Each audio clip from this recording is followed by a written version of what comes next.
Юсуфҷон Акобиров баъде ки Осиёб боз монд.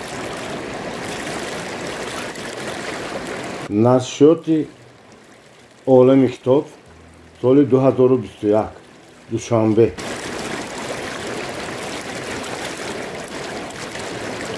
боби 1. аслан ман дар деҳаи Гули Сурх зоида шудам. дар 3 солагӣ аз падар ятим мондам ва модарам шавҳари дигар кардааст. падарандарам Устоз Зокир дар деҳаи Бодомзори раёни ҳамсоя истиқомат мекардааст. вай дар деҳаи Гули Сурх ҳам хешу ақрабо дорад. ҳозир додари хурдиаш Шавқат дар ҳамин ҷо сардори бригада шуда кор мекунад. Устоз Зокир баъди мурдани зани нахустинаш ба модари ман хонадор шуда будааст.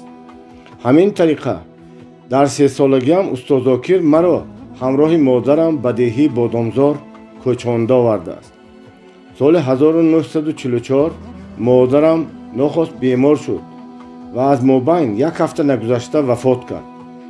Устоз Зокир баъди 5-6 моҳи вафоти модари ман боз зан гирифт. ин занаш Фароғатхон ном духтареки содда ва раҳмдиле буд. ӯ низ мисли ман аз падару модараш ятим монда дар дасти аммаю яздаҳояш зарбу лат хӯрда калон шудааст. ба ман мисли додари худ меҳрубонӣ мекард. ман ӯро апа мегуфтам. вай аз ман зиёд бошад ягон 10 сол калон будагист. Устоз Зокир аз 2 зани аввалаш фарзанд надошт, аммо аз ин зан Орифҷон ном писаре ёфт. баъди вафоти модарам ман ба ҳавлӣ кам меомадам. бештарини вақт дар осиёхонаи калхоз хуфтухез мекардам. ман шогирд ва дастёри падарандари худам ҳисоб мешудам. вай осиёббон буд. ба ман кор ва зиндагӣ дар осиёбхона ниҳоят хуш буд. дар ин ҷо ба кор ғарқ шуда чӣ гуна гузаштани рӯзу шабро намедонистам. агар бекор ё танҳо монам бисёр зиқ мешудам. ҳар чизро фикр мекардам. модарам ба ёдам меомад. баъзан танҳо монам дергоҳ фикр мекардаму сони ман бачаи бекасу кӯям гуфта хореам меомад. баъзан нишаста хомӯш хомӯш мегиристам. аз ҳоли худ ба касе гапе намезадам. худам танҳо мисли ангиште ки оҳиста оҳиста сӯхта хокистар мегардад месӯхтам. ягон ҷӯрии наздик ҳам надоштам. мактабро аз он рӯзе ки модарам вафот кард тарк карда будам. осиёхона аз деҳа дуртар дар лаби дарьё воқеъ буд. ба ин ҷо бачагони деҳа кам меомаданд. оянд ҳам ба кори худ овора мешуданд. ман фурсати ба онҳо бозӣ кардан ҳам намеёфтам. ҳамгап ҳам шудан наметонистам. дуруст аст ки борҳои онҳоро ман ба тарозу баркашида қабул менамудам. номҳояшонро, миқдори ғаллаи овардаашонро дар дафтар қайд менамудам. онҳо мепурсиданд ки барои ордашон кадом рӯз биёям. ман вақти онро таъин мекардам. дар вақти муқаррарӣ ки омаданд ман дигар ба онҳо кордор намешудам, чунки акнун ҳамаи ҳисобу китобро худи Устоз Зокир баробар мекард. осиёбхона болохонае дошт ки дар он 2 кат меғунҷид. Устоз Зокир онро шӯхиомез хонаи хосии азиз меномид. ман дар ҳамин ҷой чой ҷӯшонда гоҳо хӯрок пухта мехӯрдам. шабҳо ҳам дар ҳамин хонача мехобидам. вай ба ман хеле маъқул буд. дар ин ҷо ҳамеша гулдур санги осиёро ки шабу рӯз қарор намегирифт шунидан мумкин буд. аз тиразачаи он ҳамеша дарёи пуробу дурахшандаро тамошо карда мешинед мешуд. дар хонача дукат бошад ҳам ягон шаб ҳамроҳи ман каси дигар намехобид. Устоз Зокир шабҳо ҳарчанд дер шавад ҳам хараки кабуди мисли асп ба қувваташро савор шуда ба ҳавлии худ мерафт. аммо ман аз вай хафа намешудам. муомилаи ҳардуямон ҳам ба якдигар хуб буд. умуман ӯ ширинзабон буд. ба касе гапи сахт намегуфт. ман ӯро амак мегуфтам, эҳтиром мекардам. вай маро ба навозиш азизхоҷа гуфта гап мезад. бо майлу хоҳишҳои ман муқобилат намекард. лекин кореро ки ӯ написандад ман намекардам. охир ӯ ягона касе наздику ғамхори ман буд. боре раиси колхозамон маро ба курси шофёрӣ фиристоданӣ шуд. ман хурсанд шуда аз устод Зокир иҷозат пурсидам. вай монеъ нашуд ва ман хондан рафтам. бо вуҷуди он ки ман фақат маълумоти синфи панҷум доштам, курси шофёриро бо муваффақият тамом карда омадам. акнун ба кори шофирӣ гузаштан лозим буд. аммо устод Зокир ба ин розӣ нашуд.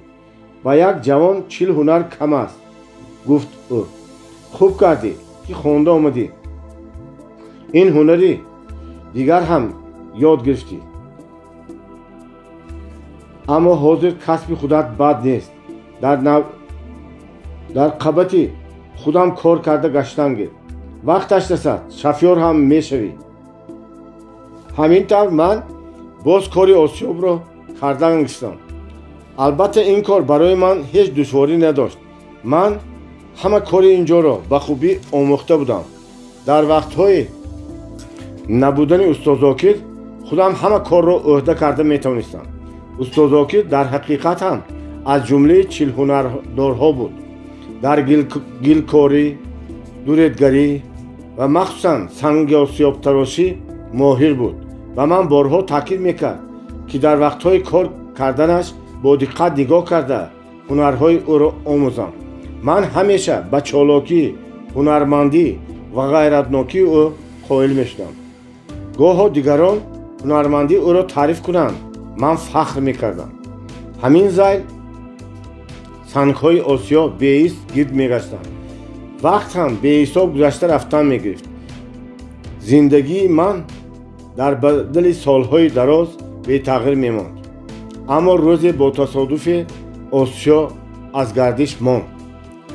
ба ҳамин рӯзҳои орому яххелии ҳаёти ман низ ба охир расидам.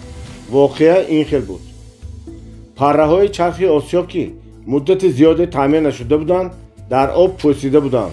касе аз ин хабар надошт. дар натиҷа рӯзи 60 об ки хеле зуд шуда буд, парраҳои пӯсидаро зада шикастан гирифт. акнун осиёхона тамоман хомӯш шуда монд. танҳо аз дур шахшахи дарьё шунда мешуду бас. одамон дигар барои ордкашӣ бор намеоварданд.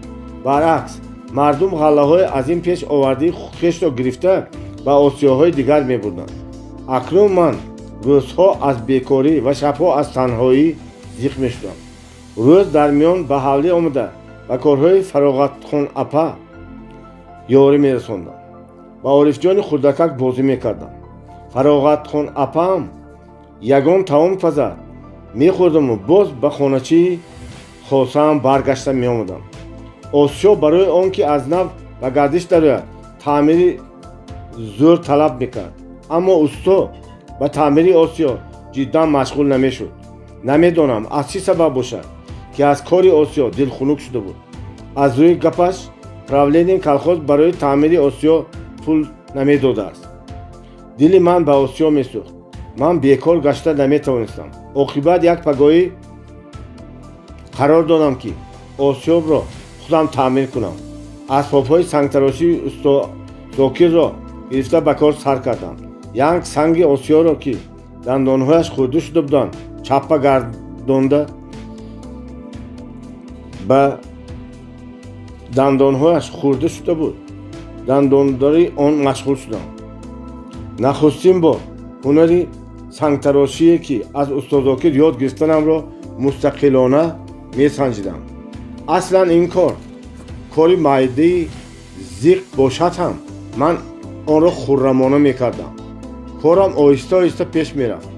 наздикиҳои пешин қариб як сангро аз даст бароварда будам ки ҳангоси хараки кабуди устоз шунда шуд.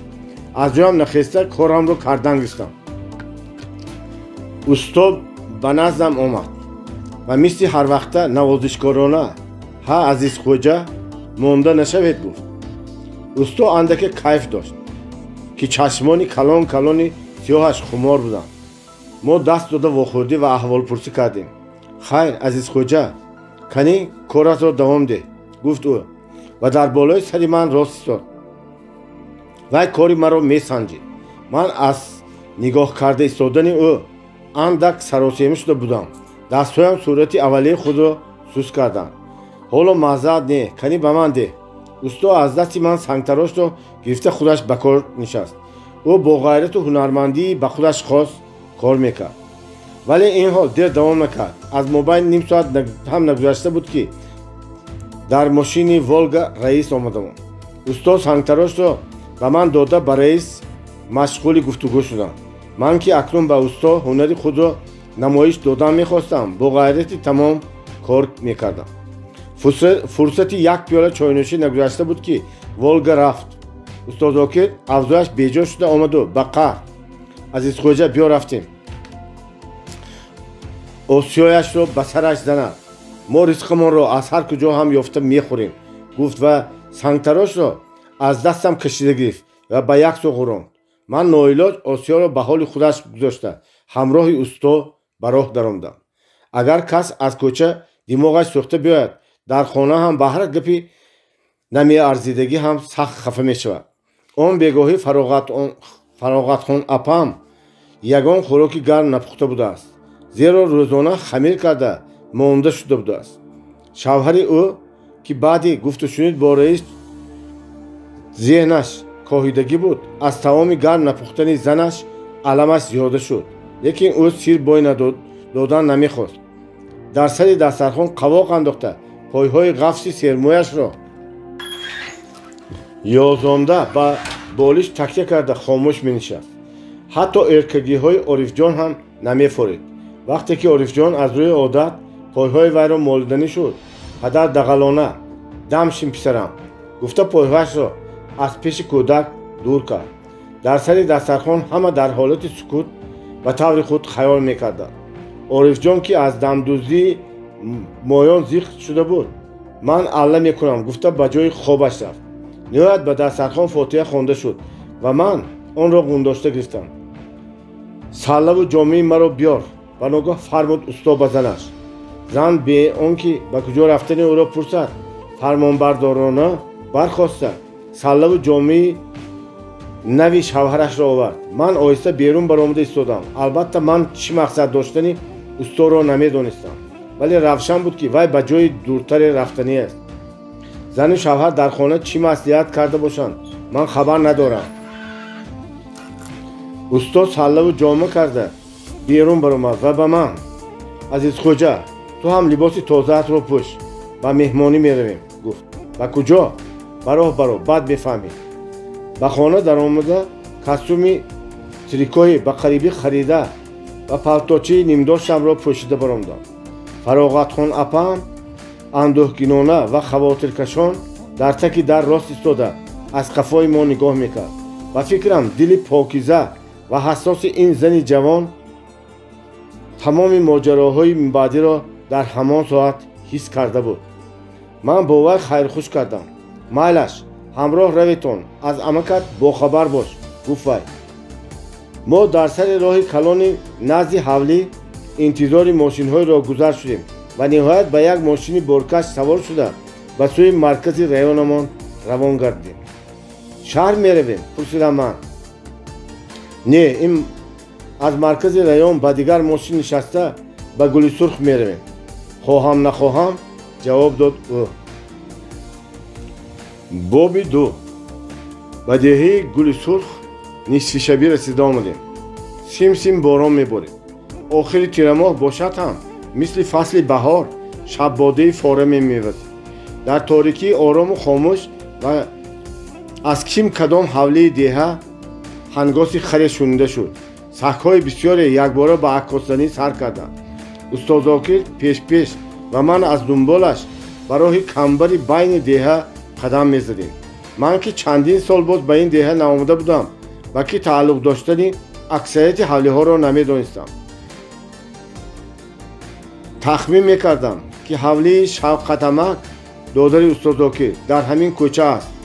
ما با مهمانی شوقتمک می آمدیم، اما استاد با کوچه کلان دیگر توپ کرده گذشت. ثانی فهمیدم که شوقتمک با حولی نوی کلخوز ساخته دادگی کوچیده بوده است. وقتی که استاد با دمی یک دروازه آمده ایستاد، سگ کلان چوپانی غراس زده از آنجا خیست. استاد با شکم سگ چنان لگد سختی زد که جانور چینگاه زده گریخت. به حال سگ‌های بیچاره رحمی کس می‌آید. حیوان باشد هم بیهوده زدن خوب نیست آخر. همون دروازه حولی شوقتمک بوده است. صاحبان خانه مثل همه باشندگان دهه در خواب شیرین بودند. دروازه از درون زنجیر بود. استاد حلقه های دروازه را به هم زد، اما از حولی صدای نمی برآمد. وی دروازه را باز سخت‌تر گفت.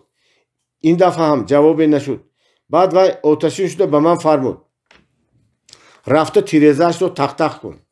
من پایم نکشید که، زیرا از این 2 سال پیش شبی توی ختنه عارف جان در کدام کیمچی بابت گپی اکا و اوکا گریخته بود. از همان وقت باز آنها ناگاه بودند. به حولی همدیگر رفت و آمد هم ترک کرده بودند. ناعلاج به صوفی بلند برآمده تیرزی خانه شوقتمک را با ناخونم تیق تیق زدم. از درون صدای مردی خواب‌آلوده شنیده شد: کی وای؟ من عزیز خوجه امک. تو تنها خودت آمدی؟ نه همراه امکم. از خانه چیراسی زن و مرد شنیده شد. وقتی که من برگشته به نزد استاد آمدم، او رنجیدگی برین از خواب خستن وی همین قدر هم دشوار شد. گفتم و شاید در دلش صاحب خانه را دشنامی هم داد. با وجود این برادران هنگام ملاقات سر کفه زیر تاقی گفتگی برین پرسپاس‌های ظاهراً گرم و صمیمی نمودند. حولی شوقتمک خیلی کلام بوده، فن فرازی داشت. صاحب خانه ما را به یک خانه‌چه آزاده درآورد. در مابین خانه‌چه نمدچه کهنه پهن کرده شدگی بود و در یک کنج آن 3-4 بازیچه بچگانه می‌خوابید. ظاهراً اینجا خانه‌چه بچگانش بوده است. در اینجا زنی جوان شوقتمک گلبانو برای ما کرپچه انداخته جای خواب جای نشست تیار میکرد. ها کلین شما درست هستید؟ حالپرسی کرد استاد. السلام، خودتون نغزید؟ خجالت آمیزانه گفت گلبانو. بیامان تو رفته یک چای جوشان. گفته شوقتمک از دست زنش کرپچه ها را گرفت و به خواست خودش و دیگر به جای تخت در آمد. نه کلین جان، تشویش نکشید، چای لازم نیست. گفت استاد اگر کمتر چای خنکتان باشد می شود. خلاص که استاد به جای چای خنکی در چاینک مانده قناعت کرد و صاحب خانه ها به ما شب خوش طلبیده رفتم. لیکن اگر خطا نکنم برای استاد زاکر این شب در سالهای آخر ناخوشترین شب بود. او امشب ساعت آرام نخوابید، دم به دم پهلو میزد. ظاهراً وی شبی دراز کیمچی ها را اندیشه کرده برآمد. من این حالتی او را حس کرده در جایگاه هم نجنبیده میخوابیدم. اما آن شب خواب من هم حرام شده بود. من هم بسیار چیزها را فکر میکردم. میخواستم که اگر استاد غمی داشته باشد غمی او را سبک گردانم. با اجرای هر یک خواهش و فرمان او راضی بودم. لیکن به گمانم وی درباره من هیچ فکری نمیکرد. حالا در پهلویش خوابیدن مرا هم فراموش کرده بود. عاقبت وی مرا به خاطر آورده یک دهن پرسید که مبادا شفقت از من برای چی به این طرف کوچیده آمدنی شده تان گفته پرسد چی جواب میدیم؟ چی جواب دیم؟ من مقصد استاد را نفهمیدم. با رئیس کلخاز گپشان گریخت. قهر کرده آمدند گوی یاد داد او. از این گفتگو همین قدرش را فهمیدم که استاد به دهه گلی سرخ کوچیده آمده است. بابی سیوم. پگاهی چشم شویم که استاد زاکر در پیشگاه خانه نماز میخواند. از این کاری او نهایت در تعجب ماندم. از بازی که من او را شناختم تا امروز یگان بار نمازخانه‌اش را ندیده بودم.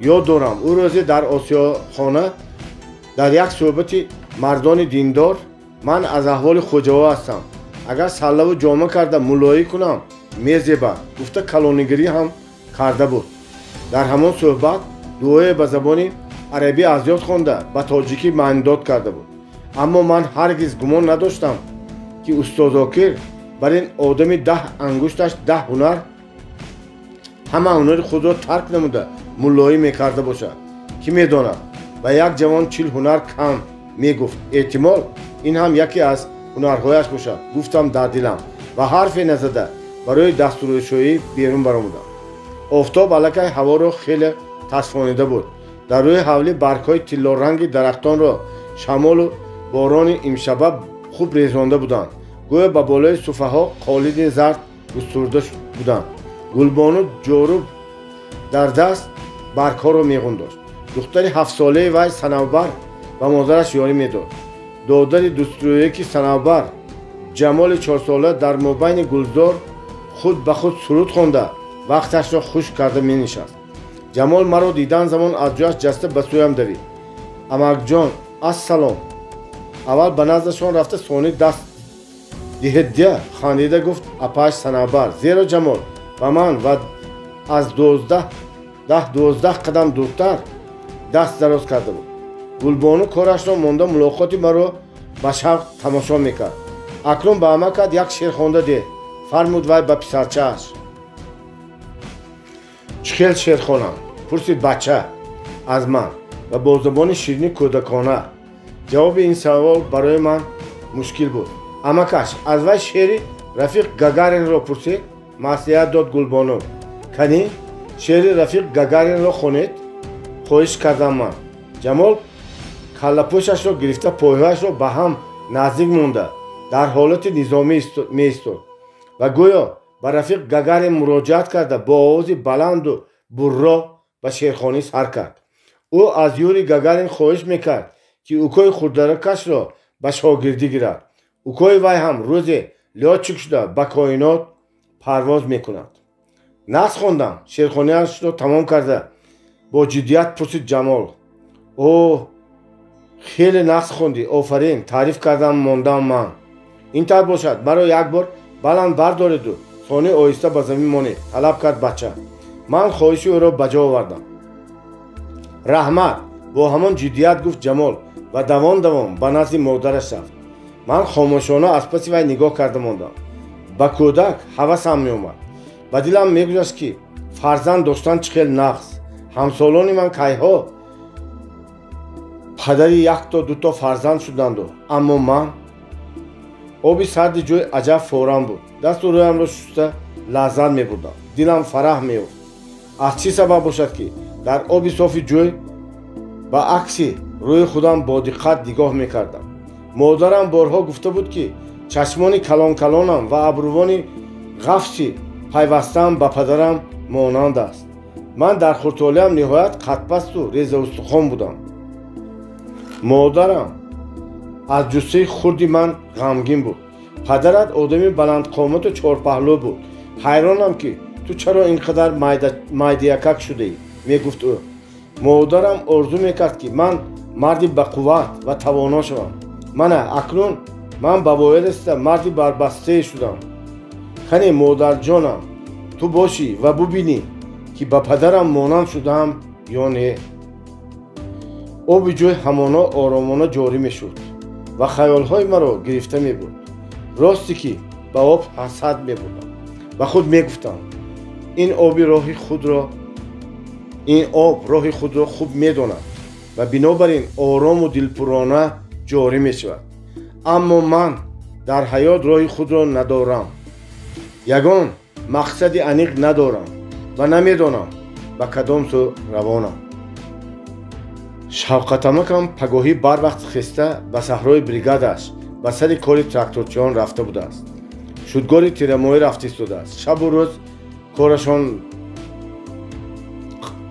بسیار قرارشان نیست گفت گلبانو به نزد ما چای دسترخوان آورده ضرر ندارد در کلخاز ما هم احوال همین است گفت استاد زاکر چای را نوشیده منو عزیز خوجه هم به صحرا میبریم шафқат ро худамон ёфта мегирем. Гулбону моро нағзи как зиёфат кард. Пагоҳӣ барои мо ширбиринӣ пухта будааст. Лекин худаш ҳамроҳамон ба сари дастархон нанишаст. Ба кори ӯ низ бевақт шуда буд. урус хоста бо ҷамол баромада рафт. ӯ дар яслии калхоз мураббия будааст. санабаро дар хона гузошт ки агар моён боз чой нӯшида нашавем дам карда диҳад. аммо устод Зокиру ман ҳам зиёд нишастанро аз паси Гулбону нанишаста аз паси вай баромадем. ҳаво ниҳоят хуб буд. дар осмони соф ҷо ҷо тӯдии абрҳои сафед гӯё беҳаракат меистоданд.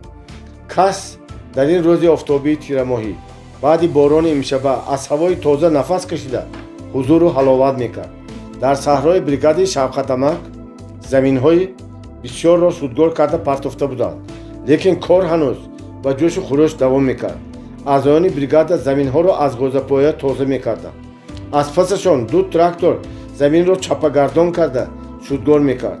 барои тракторчиён дар бошгоҳи бригада ҳамеша хӯроки гарм ва чой муҳайё будааст. сардори бригада Шавқатамак ҳам бисёрии шабҳо дар сари кори тракторҳо истода назорат мекардааст ва агар ниҳоят монда шавад дар ҳамон бошгоҳ мехобидааст. ӯ моро аз дур дида ба наздамон омад. мӯза ва палтои гиребонаш пӯсти баргини ӯ тамоман лойолуд буданд. борон заминҳоро лой кардааст? пурсид устод Зокир баъди салому алейк. рӯи замини андак лой шудагӣ, аммо шудгор кардан мумкин. вақтамон хандид ки офтоб баромад. ҳамин замон заминҳо хуш шуда кор осон мешавад. дар хонаи бошгоҳ як столи калон ва чанд стули кӯҳна, як каравоти курпачадор ва дар болои тумбочкаи чиркин як приёмники кайҳо вайроншуда ва аз кор баромада гузошта шуда буданд. дар чор девори хона ҳам плакатҳои ҳархела, варақаҳои ҷанговар часпонда шуда буданд. маълум мешавад ки дар аввали баҳор ин хоначаро ба ҳафсалаи тамом зиннат дода буданд. акнун дар охири тирамоҳ баробари тоза кардани заминҳои пахта ин бошгоҳи тобистонаро ба ҳоли худ гузоштаанд. мо ҳар се дар атрофи стол нишастем. чойхоначии бошгоҳ занаки миёнқади хушандом Хайрияпа ба як хумчойник чой дам карда овард. ҳарчанд ки чойникро Хайрияпа ба назди Шавқатамак монда буд, онро устод Зокир дарҳол ба пеши худ гирифта як пиёла пур карда рехт. чой камранг буд ки ба устод Зокир хуш наомад. ӯ писханде карду аз ҷояш бархоста берун баромад. Шавқатамак ба ман рӯ оварда пурсид: чӣ шудааст? намедонам, гуфтам ман. баъди фурсате устод Зокир чойник даст хандакунон даромад. гунҷишкро кӣ кушад? қассоб мегӯянд, гуфт ӯ. ана ин чойро нӯшеду кайф кунед. чойро ҳам чойнӯш дам кунад диҳа. аз паси вай Хайрияпа дар хиҷолат монда даромад. мо ҳам чой дам карданро медонем. озурда намо, гуфт ӯ. ба бригадир гӯед ки бисёртар чой диҳанд. Шавқатамак хомӯш буд. ӯ ба гап ҳамроҳ нашуд. ман фаҳмидам ки рафтори устод Зокир ба вай маъқул не.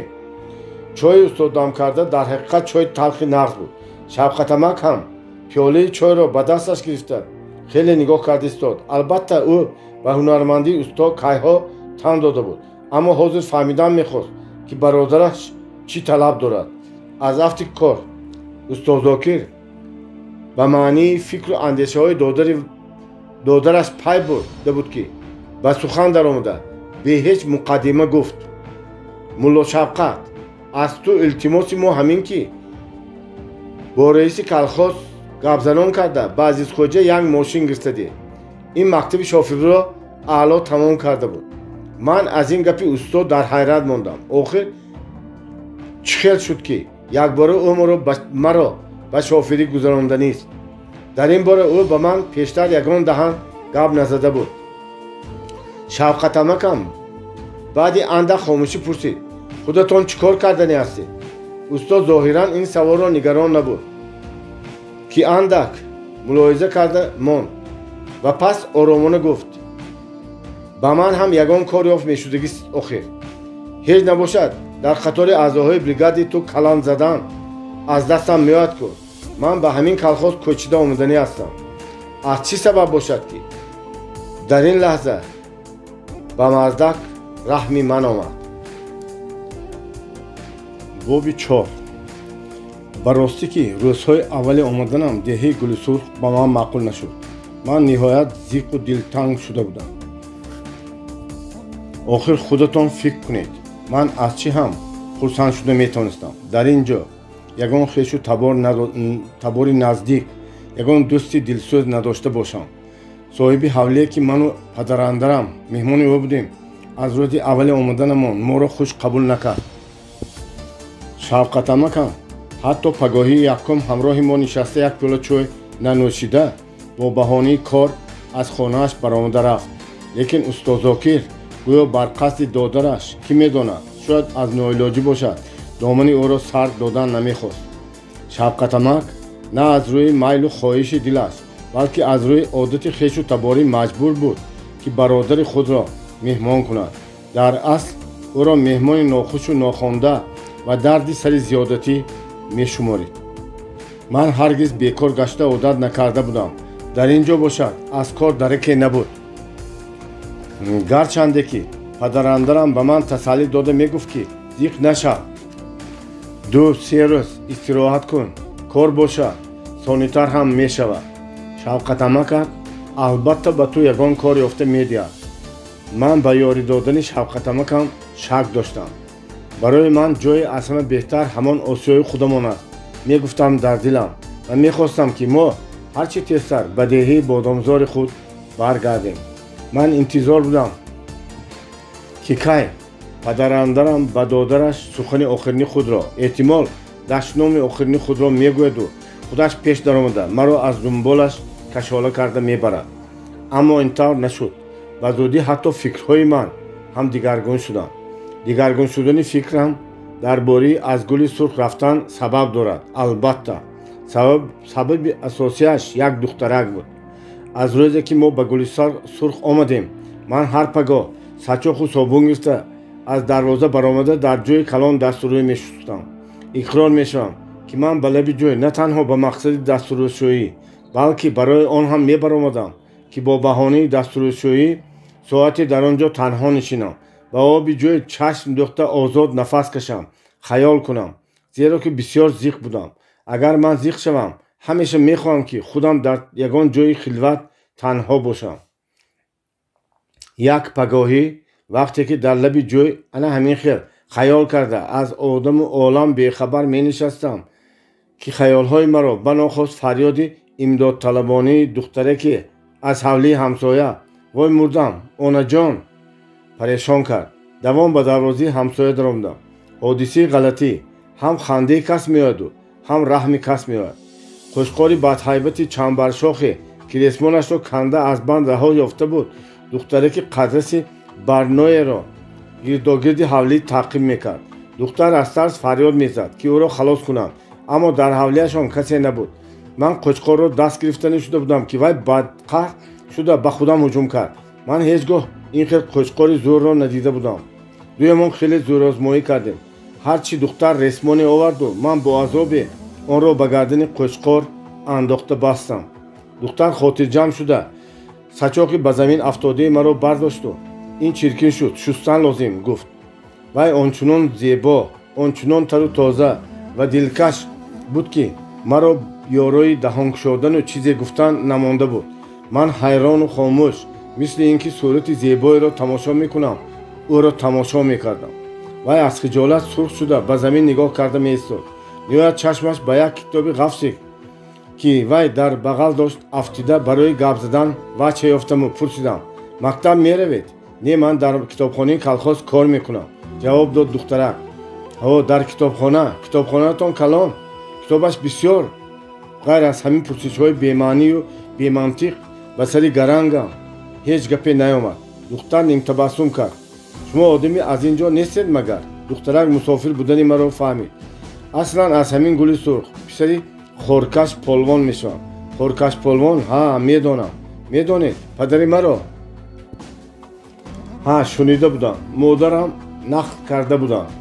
чиҳо гуфта буданд модаратон? бо ҳаяҷон пурсидам. ман ҳар боре ки дар хусуси падарам ва ё модарам сухане мешунидам, беқарор мешудам, ба ҳаяҷон меомадам. охир ман дидору падару модари худро ба серӣ надидам. онҳоро хира хира тасаввур мекунам халос. Полвон буд мегуфтанд, одами нағз буд гуфтанд, бригадир буд гуфтанд. духтар хомӯш гардид. риштаи гуфтугӯямон канда шуд. шумо ҳозир ба кор меравед? омодаи хайрухуш кардан шуда пурсидам ман. ҳа, ба ман дер шуд. аз афти кор ӯ мехост ки ман зудтар аз наздаш биравам. хайр, минбаъд қӯчқоратонро маҳкамтар бандед, гуфтам ман ва равон шудам. дар дами дарвоза ба вай рӯ оварда боз нигоҳе кардам. бинам ки аз ақибам маро бо лабханди тааҷҷубомез гусел мекунад. вақте ки ба дарвозаи Шавқатамак даромадам, беихтиёр дарвозаро пӯшондаму дар паси он поида истодам. исто. ҳозир вай аз роҳ мегузарад. боз як бор дурусттар мебинам, мегуфтам худ ба худ. баъди чанд дақиқа аз паси девор садои туфлии духтарак шунида шуд. ман аз дарвозаи нимроғ ба кӯча чашм духта истодам. ниҳоят духтарак аз пеши назарам мисли бод тезу шитобон гузашта рафт. ман рӯи ӯро дида натавонистам. аз қафои ӯ танҳо ду гесӯи дароз ва палтои кабуди ба қомати нозанинаш шинамеро дида мондам. барои ман ҳаминаш ҳам бас буд. ман қаноатманд ва хурсанд будам ки ҳамин духтареки нозанин падари маро одами нағз гуфт. он рӯз ман Бунафша ном доштани ин духтарро намедонистам, вале аз афти кор дили тапонам худи ҳамон соат ҳис карда буд ки вай дар баҳори умри ман нахустин гул, нахустин Бунафшаи хоҳад буд. баъди ана ҳамин воқеа фикрҳои ман чунон тағйир ёфтанд ки ман акнун на фақат аз гули сурх рафтан намехостам, балки тайёр будам ки ба падарандарам тавалло кунам ки маро аз гули сурх гирифта набарад. ҳатто ба худо илтиҷо мекардам ки маро дар гули сурх муқима гардонад. ман тайёр будам ки шофёрӣ он тарафи сад фарроши гараж шуда кор кунам, агар кори душвортареро ҳам диҳам ба хурсандӣ қабул кунам. боби панҷум. Шавқатамак он рӯз ҳеҷ гуна ваъда надода бошад ҳам сонитар маро ба кор дароварда монд. ман аз вай миннатдор будам. худи ӯ маро ба гаражи мошинҳои калхоз оварда ба мудири гараж Ҷӯрашодӣ, марди миёнсоли туршрӯй шинос кард. Ҷӯрашодӣ ҳам мудири гараж ва ҳам бригадири шофёрҳои калхоз будааст. яке аз шофёрҳо бемор будааст. мошини ӯро худи мудири гараж мерондааст. раис гуфтааст ки ман дар ҳамин мошин кор кардаистам. колхоз ба қарибӣ боз ду-се мошини боркаш мехарад. аксарияти мошинҳои калхоз аз истгоҳ суперфосфат мекашонданд. ба ман ҳам ҳамин хел супориш дода шуд. дар кабина бо мудири гараж ҳамроҳ нишаста рафтем. ба гумонам ӯ ба таври худ маро санҷидан мехост. роҳ ниҳоят хуб буд. бинобар ин ман мошинро бе ҳеҷ душворӣ, балки бо шавқу ҳавас мерондам. мошини ман хеле кӯҳна бошад ҳам, азбаски пештар дар дасти шофёри бо таҷриба будааст, дар қувватнокӣ аз мошинҳои нав монданӣ надошт. ин зил 150-и меҳнати 4 тонна боз зер кунад ҳам писанд карда мекашид. тормозаш ҳам хеле нағз кор мекард. Ҷӯрашодӣ аҷаб марди дамдузе будааст. дар паҳлӯи ман қариб тамоми роҳ хомӯш нишаста рафт. танҳо вақтҳое ки ман аз пеш ва ё ақиб мошинҳои дигар наздик меомаданд, ҳис мекардам ки ӯ аз таги чашм оҳиста ба рӯи ман менигарад. донистан мехоҳад ки ман дар ин хел ҳолатҳо саросема мешавам ё не. ман он рӯз аз истгоҳ ба анбори калхоз 3 раҳ суперфосфат кашондам. Ҷӯрашодӣ фақат 2 навбат ҳамроҳи ман рафта омад. вақте ки дар назди идораи калхоз фуромада монд ва ман хайрухушкунон дастамро фишурда бо оҳанги сард дар сари рӯл бисёр саросема нашуда ишорака кашин. 2-3 рӯз то вақти ба роҳ ба мошин омӯхта шуданат ба дигарон баҳси беақлона накун, гуфт. ва ин оҳанг гап задани ӯ ба дилам андаке сахт расида бошад ҳам ман аз ӯ наранҷидам. хай сардор ки ҳаст гап мезанад дия, гуфтам дар дилам. ҳатто баръакс ман аз ӯ хурсанд будам ки бовар карда ба ман ихтиёри рӯлро тамоман додамон. ман шофёри ҷавону бетаҷриба будам. вай метавонист гӯяд ту ҳоло мустақил мошин ронда наметавонӣ ва ба ҳамин вассалому кор тамом. метавонист мошинро аз дастам гирифта монад. ман чунон бо шавқу ҳавас кор мекардам ки ҳатто бегоҳ шудани рӯзро ҳис накардам. норозӣ будам ки ин қадар тез то торикӣ фуромад. охир вақтҳое ки осиё аз кор меистоду мани бечора аз танҳоӣ дилтанг мешудам, рӯзҳо ба ман ниҳоят дароз менамуданд. бегоҳӣ ман ба гараж аз ҳама дер омадам. шофёрҳо ду се гапзанон баромада мерафтанд. ҳеҷ кадоми онҳо ба ман аҳамияте надод. нисфи рӯзӣ вақти хӯрохӯрӣ ҳам ҳамин тавр шуда буд. дар гараж он ҷо ҳар рӯз барои шофёрон хӯроки гарм мепазанд.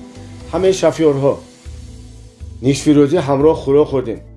ман дар мобайни ҷӯра шодӣ ва анвар ном шофири ҷавон ки тахминан ҳамсоли худам буд менишастам. моён ҳар се ҳангоми суҳбат ба гап ҳамроҳ намешудем. шояд аз ҳамин сабаб бошад ки касе ба мо эътиноӣ намекард. эҳтимол аксарияти рафиқон ҳоло бехабар буданд ки ман дар коллективашон каси нав ҳастам. маҳмадонои суҳбати мо Туроб ном шофёри ҷавони олуфтаи даҳанкалоне буд. ӯ дар бораи ким кадом касони ба ман ношинос, аз он ҷумла дар хусуси раиси колхоз ва баъзе рафиқони худ ҳар хел суханҳои хандаоварро бофта мегуфт ва дигарон механдиданд. Туроб ба сӯи ман ҳам як-ду бор нигоҳ кардамон. аз афти кор афсӯс мехӯрд ки ношинос ҳастам, вагарна ҳаҷву масхария мекард. мошинаамро дар гараж ба ҷои махсуси худаш гузошта моторро хомӯш кардам, аммо аз кабина фуромадан намехостам. ин албатта ба сабаби монда шуданам набуд. дар бораи монда шудан фикре ҳам надоштам. дилам хуррам буд. мехостам бо овози баланд суруд хонам, лекин ҳамаи сурудҳои тоиндам аз ёд кардам оҳанги ғамангез доштам. ман ҳоло ягон тои онҳоро сурудан намехостам. дилам мехост ки суруди шодмонӣ хонам. сароям. ман рӯли мошинро ба остини пиҷакам молида аз гарду чанг тоза кардам. баъд сари худро хам карда оҳиста ба рӯи он гузоштам.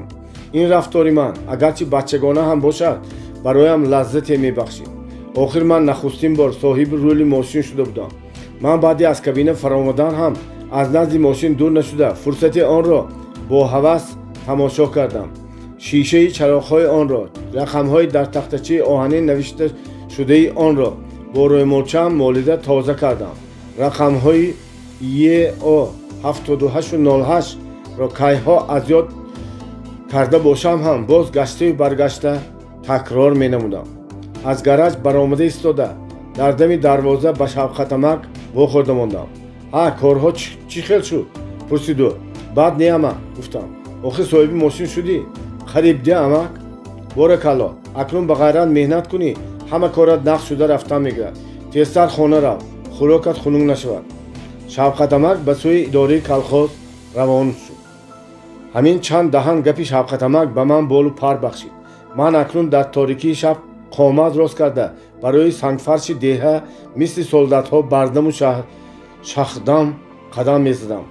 ҳарчанд ки шаб буд, дар осмони абрпӯш на моҳ ва на ягон ситораи намудор набуд, вале дар пеши чашми ман замин ҳам осмон ҳам равед ки тамоми олам чароғон менамуд. фардо бунафша маро дар сари рӯли мошин бинад чӣ мегуфта бошад? худ ба худ мегуфтам ман. оё ӯ хурсанд мешуда бошад? аз худам мепурсидам ман. ҳарчанд ки агар дурусттар мулоҳиза кунам, дар ин ҷо ҳеҷ ваҷҳу асосе барои хурсанд ё хафа шудани ӯ набуд. ман гӯё ки дар замин набудам, балки дар осмони хаёлот парвоз карда мегаштам. завқи меҳнати имрӯза ва он суханони Шавқатамак дар ҳақиқат сари маро ба осмон расонда буд. аммо чун ба хона расида назди устозокир нишастам, вай маро дарав аз осмон ба замин фуроварда монд. усто якпаҳлӯ хобида Қуръонро тиловат мекард. ҳарчанд ки ба шунидам ин китоби муборакро хоҳ якпаҳлӯ ва хоҳ дупаҳлӯ хобида хондан беҳурматӣ ва гуноҳ шуморида мешуд. ӯ ба ман як нигоҳ карду чизе нагуфт. боз ба китоб чашм давондан гирифт. аз паси ман Гулбонуи меҳрубон як табақ тушбера гирифта даромад. азизхоҷа, андак хунук шудастия? гарм карда биёрам? пурсиду. не, ин чиз хунук бошад ҳам хуб аст, гуфтам ман ва дар дилам ба ӯ ҳазор ташаккур хонда табақро аз дасташ гирифтам. бечора Гулбону рӯзи дароз дар кори колхоз монда мешавад. дар хона ба кӯдакҳояш нигоҳубин мекунад. ва замми ин боз кори хона. акнун чанд рӯз аст ки ғами мо ҳам ба гардани вай бор шудааст. ман дасту остин барзада ба тушберахӯрӣ нишастам. Усто ҳам нимхез шуда ба пиёлаи худаш чой рехта ва лаҳзае ба ман нигоҳ карду истоду. Баъд ба гап даромад: имрӯз кор кардӣ?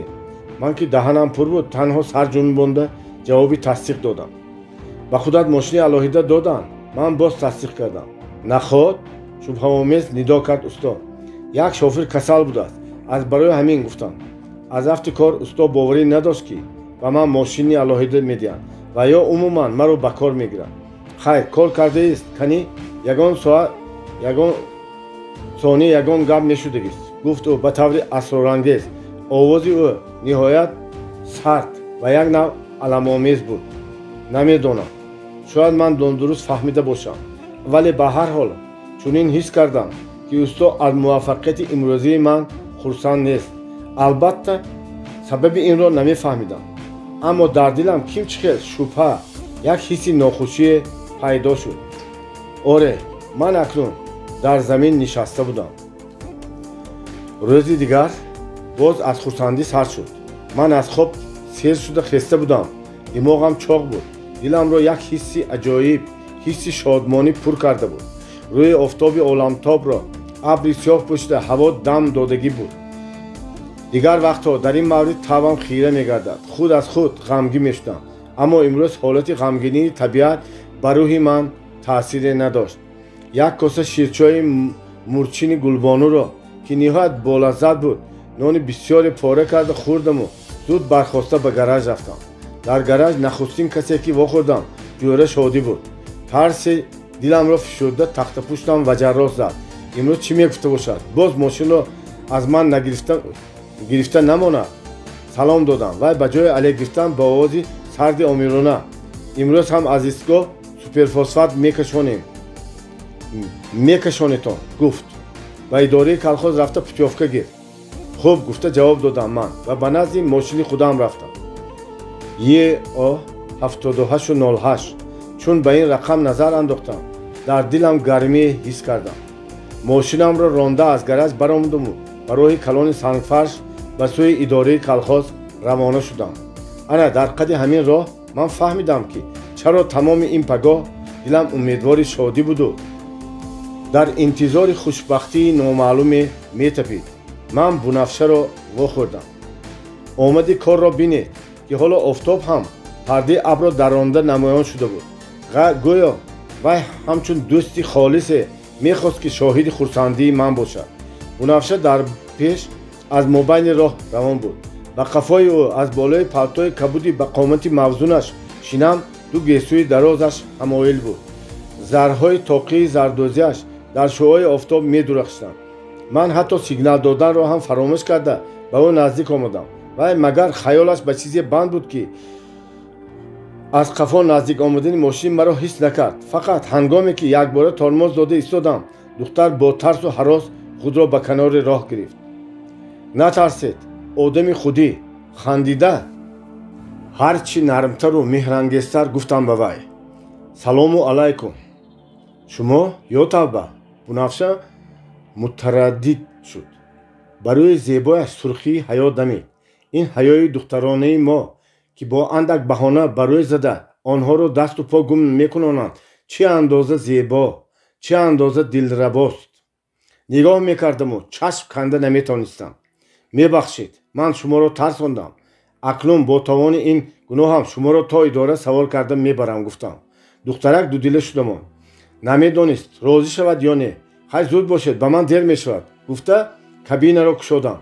духтар ба рӯяш тааҷҷубомез нигоҳе карда омада ба кабина нишасту дари кабинаро дуруст пӯшида натавонист. сахттар пӯшед, гуфтам ман. аммо зуд аз гуфтаи худ пушаймон шудам, зеро калидаки тарафи даруни дар шикастагӣ буд. бинобар ин бунафша дубора дарро кушода наметавонист. ман ба тарафи ӯ хам шуда даст дароз карда кабинаро бо воситаи калидаки тарафи берунаш кушодаму гашта дуруст пӯшидам. дар ин ҳол бунафша бо дасти сиёҳи мисли тароша сахти ман назар андохт ва баъд: дастатон хеле бақувват менамояд, гуфтамон. бақувват бошад ҳам беозор, гуфта ман барои вохӯрдӣ кардан ба вай даст додаму дасти нозук, гарм ва мулоими ӯро як нафас дар кафам нигоҳ доштам. дастатон як сахт ки? бунафша дасти маро андак фишурдагӣ бар ин шуд, ё балки ба ман ҳамин тавр намуд. ман об шудам, дилам таҳ кашида. ба кор даромадам. муборакбод намекунед? гуфтам. муборак бошад, нақс кардед, гуфт Бунафша. ӯ ҳаракат мекард ки дасташро аз дасти ман халос кунад, вале ман сар додан намехостам. сар диҳед, ягон кас дида монад, хуб намешавад. бесаранҷом шуда гуфт ӯ. дасташро сар додам. ӯ ба дигар сӯ рӯй гардонда, лаби поянашро газида менишаст. ман ба мулоҳизаи ин ки мабодо аз ман ранҷида бошад, оҳиста ба рӯи ӯ дуздида нигоҳ кардам. ӯ нохост ба ман рӯ оварда. агар пиёда мерафтам, кайҳо ба идора мерасидем. акнун ба мошин савор шуда чӣ фоида кардам? гӯён хандид. ҳозир Бунафша, гуфтам ман ва хостам газ дода мошинро ба роҳ андозам, ки духтар нохост. ваҳ истед, гӯён бесаранҷом шуд. ҳа чӣ шуд? ҳеҷ гап не. вазнин шудед, гуфт Бунафша, ки акнун худро ба даст гирифта буд. лекин аз сурхии баланди рӯяш, аз дарҳам кашида шудани абрувони пайвастааш ҳис кардам, ки ӯ дар ҳолати ногуворе мондааст. ман сабаби дар ин ҳол афтодани духтарро бе ҳеҷ шарҳу эзо зуд пай бурдам. дар пеш мошини Туроб наздик омада буд. вай мошинро бо шасти зӯр ронда оварду қасдан ба дами фуки мошини ман якбора нигоҳ дошт, ки аз ин сабаб садои нохуше баромаду чархҳои мошин бо зарби худ заминро канда истоданд. чашмони Туроб ба мо аз паси тирезии кабина мисли чашмони бум назар мекарданд. гумон кардам, ки агар пеши он чашмҳоро тиреза намегирифт, Туроб бо нигоҳаш маро сурох мекард. вай рашки худро рӯйрост намоиш медод. эҳтимол дар дилаш маро дашном дода мегуфт, ки чӣ тавр ин сойкелдӣ духтари нозанини моро дар паҳлӯяш шинонда гирифтааст, ки мо бехабарем. аз ин хел муносибати Туроб, ки барои ман ногаҳонӣ буд, дар ҳайрату хавотир монда будам, ки духтарак оромона бо овози баланду бурро, гӯё маҳз барои он ки Туроб шунавад, рафтем, ҳай кунед гуфт. ба фикрам Туроб чизе гуфтанӣ буд, аммо ман бар қасди вай як сигнали дароз дода мошинро ба роҳ андохтам. албатта мошини ман дар он роҳи серхок чанги дунёро бардошта буд ва ман чунин менамуд, ки Туроб ҳатто аз мобайни чанги ғафс ҳам ба сӯи мо бо қаҳру алам нигоҳ карда истодааст. бигузор чашми бадхоҳро хоб кур кунад, гуфтам ман дар дилам.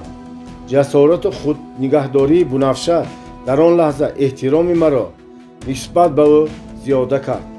охир дақиқаи пеш аз дучор омадани Туроб, духтарак аз эҳтимоли ин, ки мабодо касе ӯро бо ман дар кабини мошин дида монад, бесаранҷому парешонхотир буд. ман мунтазир будам, ки акнун вай саросемаву саргум мешавад ва бо ин маро ҳам ба ҳолати ногуворе меандозад. аммо вақти ин ки эҳтимол ба вуқӯъ пайваст, духтар тамоман баръакси чашмдошти ман рафтор кард.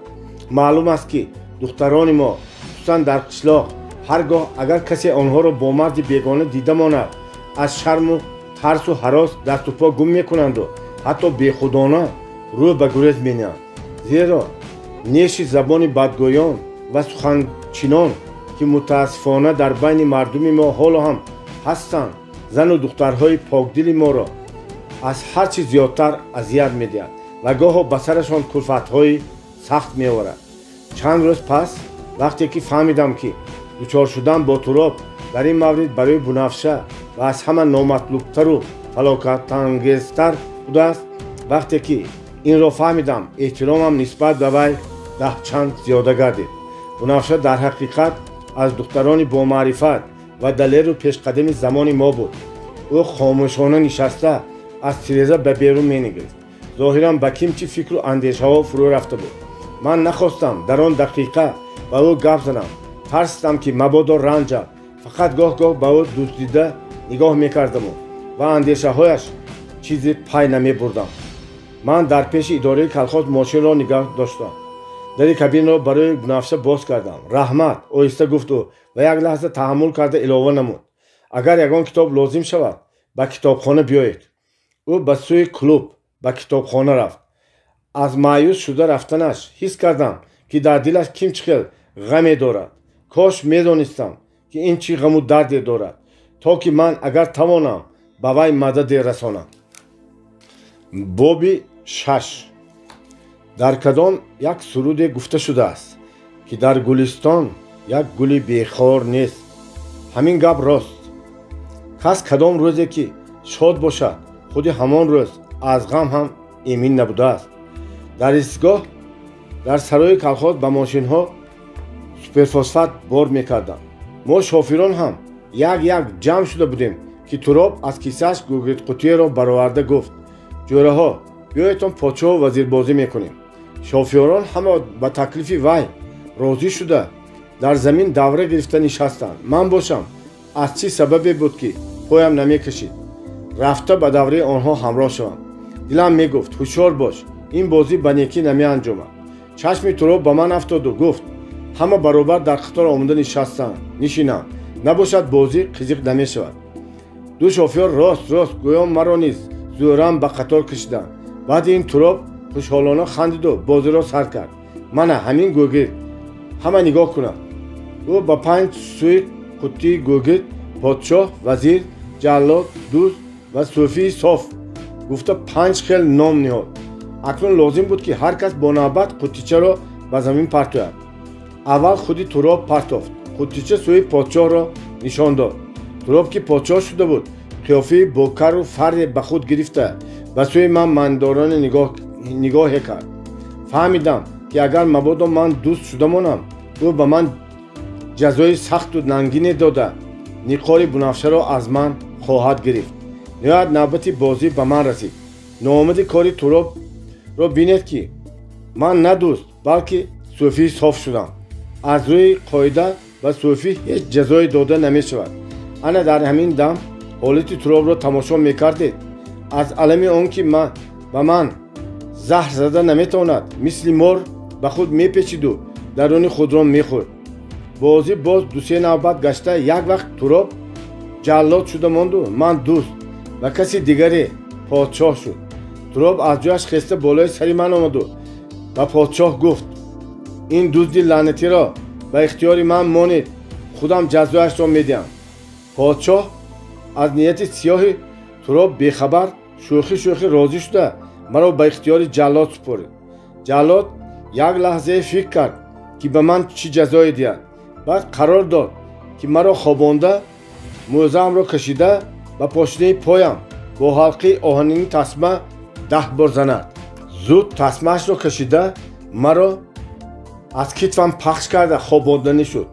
ман тан надода ҷаҳида ба по хестам ва чун феълу атвори авбошонии ҳарифамро нағз медонистам, ба моҷаро ва ҳатто ба дастгиребонӣ омода шуда истодам. аз шофёрҳо 2-3 нафар ҷӯраҳои Туроб: дор вайро, ҷаллод, зӯратро нишон деҳ, гуфта ҷаллодро бармеангехтанд. Туроб: ту ҳоло бо собуни ман ҷӯмашӯӣ накардии дӯст, аз дасти ман халос намешавӣ, гуфта таҳдидкунон аз гиребонам гирифт. ин ҳама ҳаракатҳо зоҳиран бо хандаву шӯхӣ, аммо дар ҳақиқати ҳол бо қасди бад карда мешуданд. ман инро нағз мефаҳмидам. ба худ ҷазб кардам ки ҳеҷ вақт тан намедиҳам ва то мурдан занозанӣ мекунам.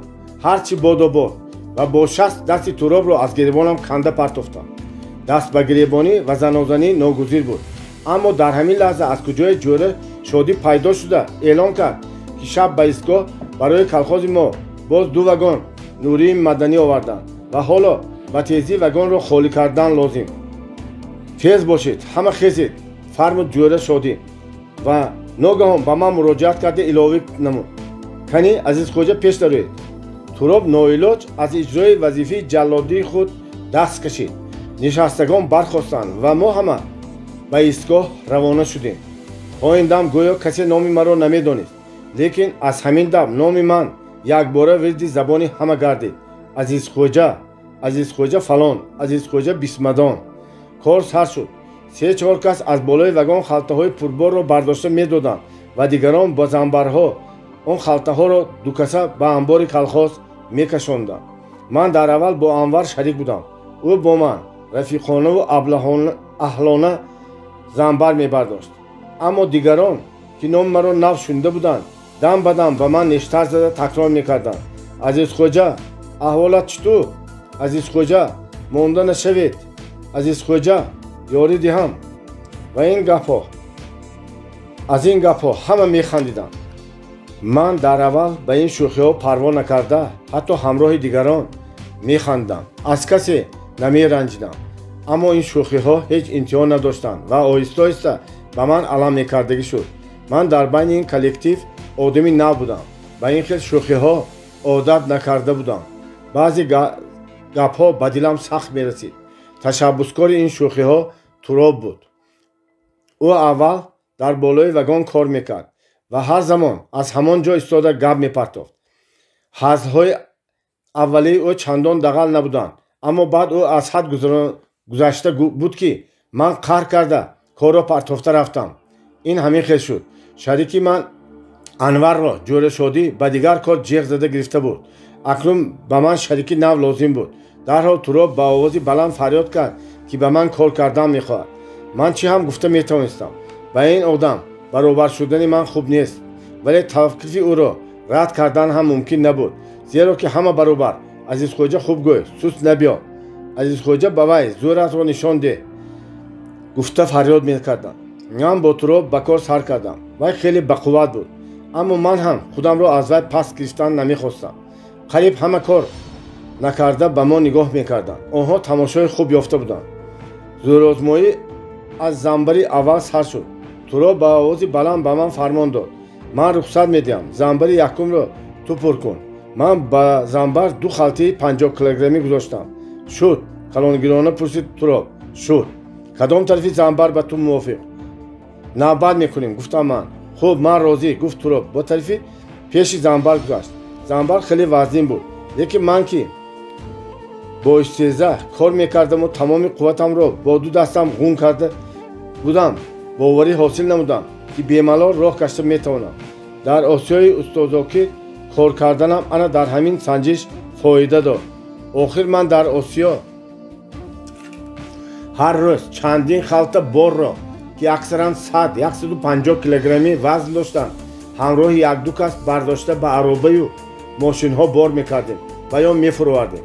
Туроб бошад вазни замбарро писанд накарда оҳиста оҳиста роҳ мегашту гоҳ-гоҳ ба ман гапҳои кадучадор мепаронд. мулло Азизхоҷа, аҳвол чӣ ту? Азизхоҷа, вазнин бошад парто, худам мебарам. Азизхоҷа, эҳтиёт бош, маиб нашавӣ. шофёрҳои дигар гӯё тарафи маро мегифтанд. Азизхоҷа, моро шарманда накун. боракалло, Азизхоҷа. роҳи мо чандон дур набуд. аз назди вагон то дари амбор ба зуд 300-350 метр меомад. бинобар ин бори якумро қариб ҳис накарда будему, аммо сару рӯи ҳардуямон ҳам арақшор буд. баҳс кардӣ ё боз як борака? писқан карда пурсид Туроб. ман ба ин саволи аблаҳона ҷавобе надода замбари хорро ба як дастам бардошту ба сӯи вагон равона шудам. Туроб аз қафои ман дастаи дигари замбарро бардошта меомад. ой бачаҳо, нохост фарёд кард ӯ. аҳволи инро як бинитон. ин боз мекашонам мегӯяд. дӯст, бо ҷаллод баробар шудан мехоҳад. як насиҳат карда монетон.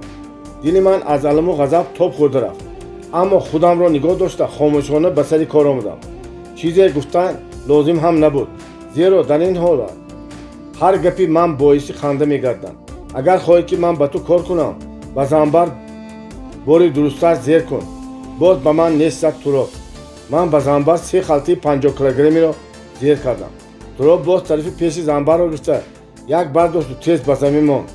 пас кафи дастҳояшро бо оби дастҳояш нам карда дубора бардошт. акнун тезтар мегардӣ, хуб ми? аз нав масхара кардани шуд вай маро.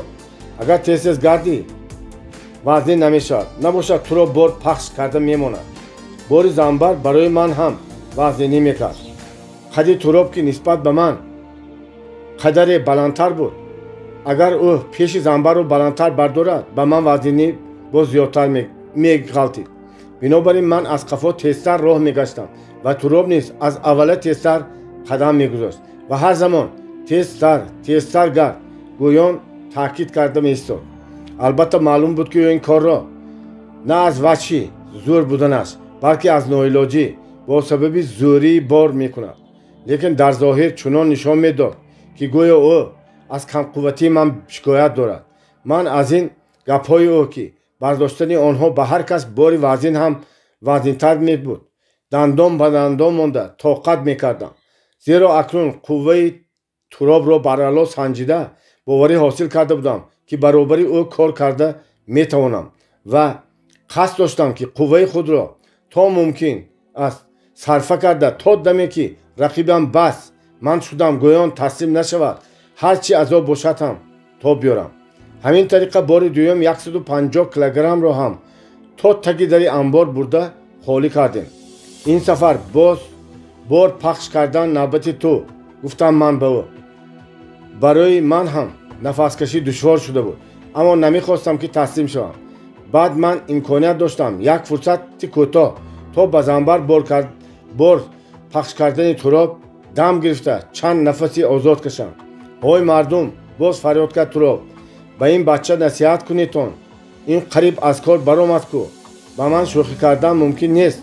باز معیب شده ماند. شوفیرها مرا طرفگیری کردند. عزیز خوجا سست نبیا، عزیز خوجا ما را شرمنده نکن. همه این گپ ها دل مرا میخراشتند. از علم عصبهایم ترنگ شده بودند. تیزتر باش، پر کن از زنبر را. با جهل گفتم به تراب. اوه تو حالا هم بس نکردی؟ زرخنده کرد تراب و علاوه نمود. خوب، انا حاضر، زنبر پر میشود. باز یک بارکک برداشته بین. و به زنبر 4 خلطه 50 کیلوگرمی گذاشت. این دفعه طرفی پیش را من برداشتم. اوه، حکایت این زنبرکشی نهایت المناک است. سبب وزنینی بار زنبر نه، بلکه سبب این است که اون زنبر عزت مرا، شرف مرا ناحق زیر پا کرد. من وقتی برداشتن این بار در چه حالت بودنی دست و پاهای خود را تصور کرده نمیتوانم. تنها همین قدرش را میدانم که اگر آن وقت به هر کجای بدنم کارد میزدن نمیخلید. اگر خلط هم من دردی آن را حس نمیکردم. انا در همین درجه من عصبی بودم.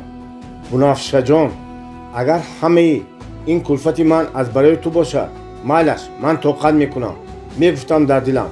اما حالت تراب هم از من بهتر نبود. و فکرم او نیز وقتی به زنبر خلطه 4 را گذاشتن خوب میدانست که این را برداشته نمیتواند. لیکن اگر به زنبر 4 خلطه را ناندازد از دهان کلانی خود شرمنده میشد. او نیز این زنبر را سر میدهم و سر نمیدهم گفتگی برین با یک عذاب برداشته بود. من از قدم های اولین نیوه حس کردم که دست و پایش برابر به لرزه درآمدند. گمان کردم که او حاضر زنبر را میپرتاید. نپرتا، آهسته مان، گویان فریاد کردم. اما او نامردی کرده زنبر را به زمین نمانده یک باره به عقب کشید. 2 دسته طرف پیش زنبر که من به زور داشته میستودم از دستم برآمده رفتند. بناخواست پایم لغزیده خودم هم روناکی به زمین غلطیدم. خلطه های نوری به اطراف پریده افتادند. اما تراب 2 دسته زنبر را داشته ایستاده قاق زنان میخندید. من به تو گفتم که از عهده کار نمیبری. نکن دیگه. من برخواسته چنگ لباسم را افشاندم و چیزی نگفته به نزد ماشین خود روان شدم. تراب باشد همانا از قفایم قاق زنان میخندید. البته ظاهرا او تو غالب آمده بود و دیگران نیز غلبی او را اعتراف میکردند. موافق سپارش جوره شادی لازم بود که همه شوفیران بار ماشین‌هایشان را به کلخاز و یک جای معین برده خالی کنند و بعد به گراژ رفته خوراکی گرم خورند. اکنون به کابین نشستنی شده بودم که تراب پیش راهم را گرفته نخواست با آهنگ فرمان 1 سوم ده گفت. من این تراب را چشم دیدن نداشتم. خواستم که خود را به کاری زده برایم رفتن گیرم. وای با جهل از بازویم محکم داشته تهدید کنان. تو به من 1 سوم دادن دستگاه گفت. حیران شدم که چرا وای به من از من پول میپرسد. شاید این به واقع دزد و جلاد علاقمند باشد. اما من پرسیدن این را لازم ندانسته سرده گفتم من پول ندارم. نترس، 1 سوم دهیم نمیموری. اصرار کرد تراب. 3-4 نفر شوفیرها که شاهد این گفتگوها بودند به حضور میخندیدند. تنها انور که در روبروی ما میستاد نمیخندید. شاید این یگانه خیرخواهی من باشد. گفته با امید مدد به وی نگاه کردم. لیکن از نگاه قهرآلود او درحال فهمیدم که این هم خیرخواهی من نیست. انور بی آنکه چیزی گوید از من رو گردانده رفت. و گمانم او فکر کرد که من خسیس مردنی هستم. از همکسب خود 1 سوم را دریغ داشتم. اگر راستی گپ را پرسید من همان وقت дар кисам 1 сом он тараф 1 тин ҳам надоштам.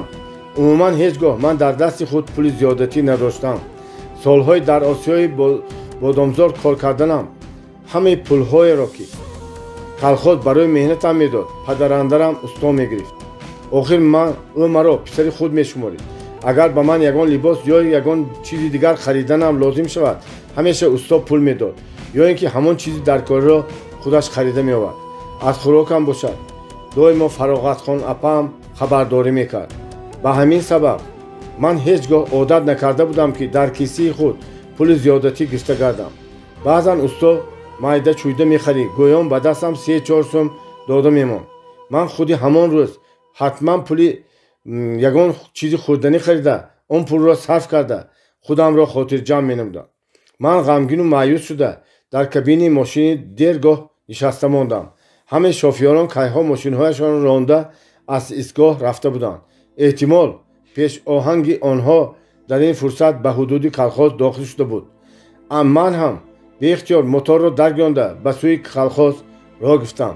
хеле гурсна монда бошам ҳам иштиҳоям тамоман баста шуда буд. дилам чизе наметарабид. як хаёл кардам ки ба гараж барои хӯрокхӯрӣ наравам то ки туроби шумшаклро набинам.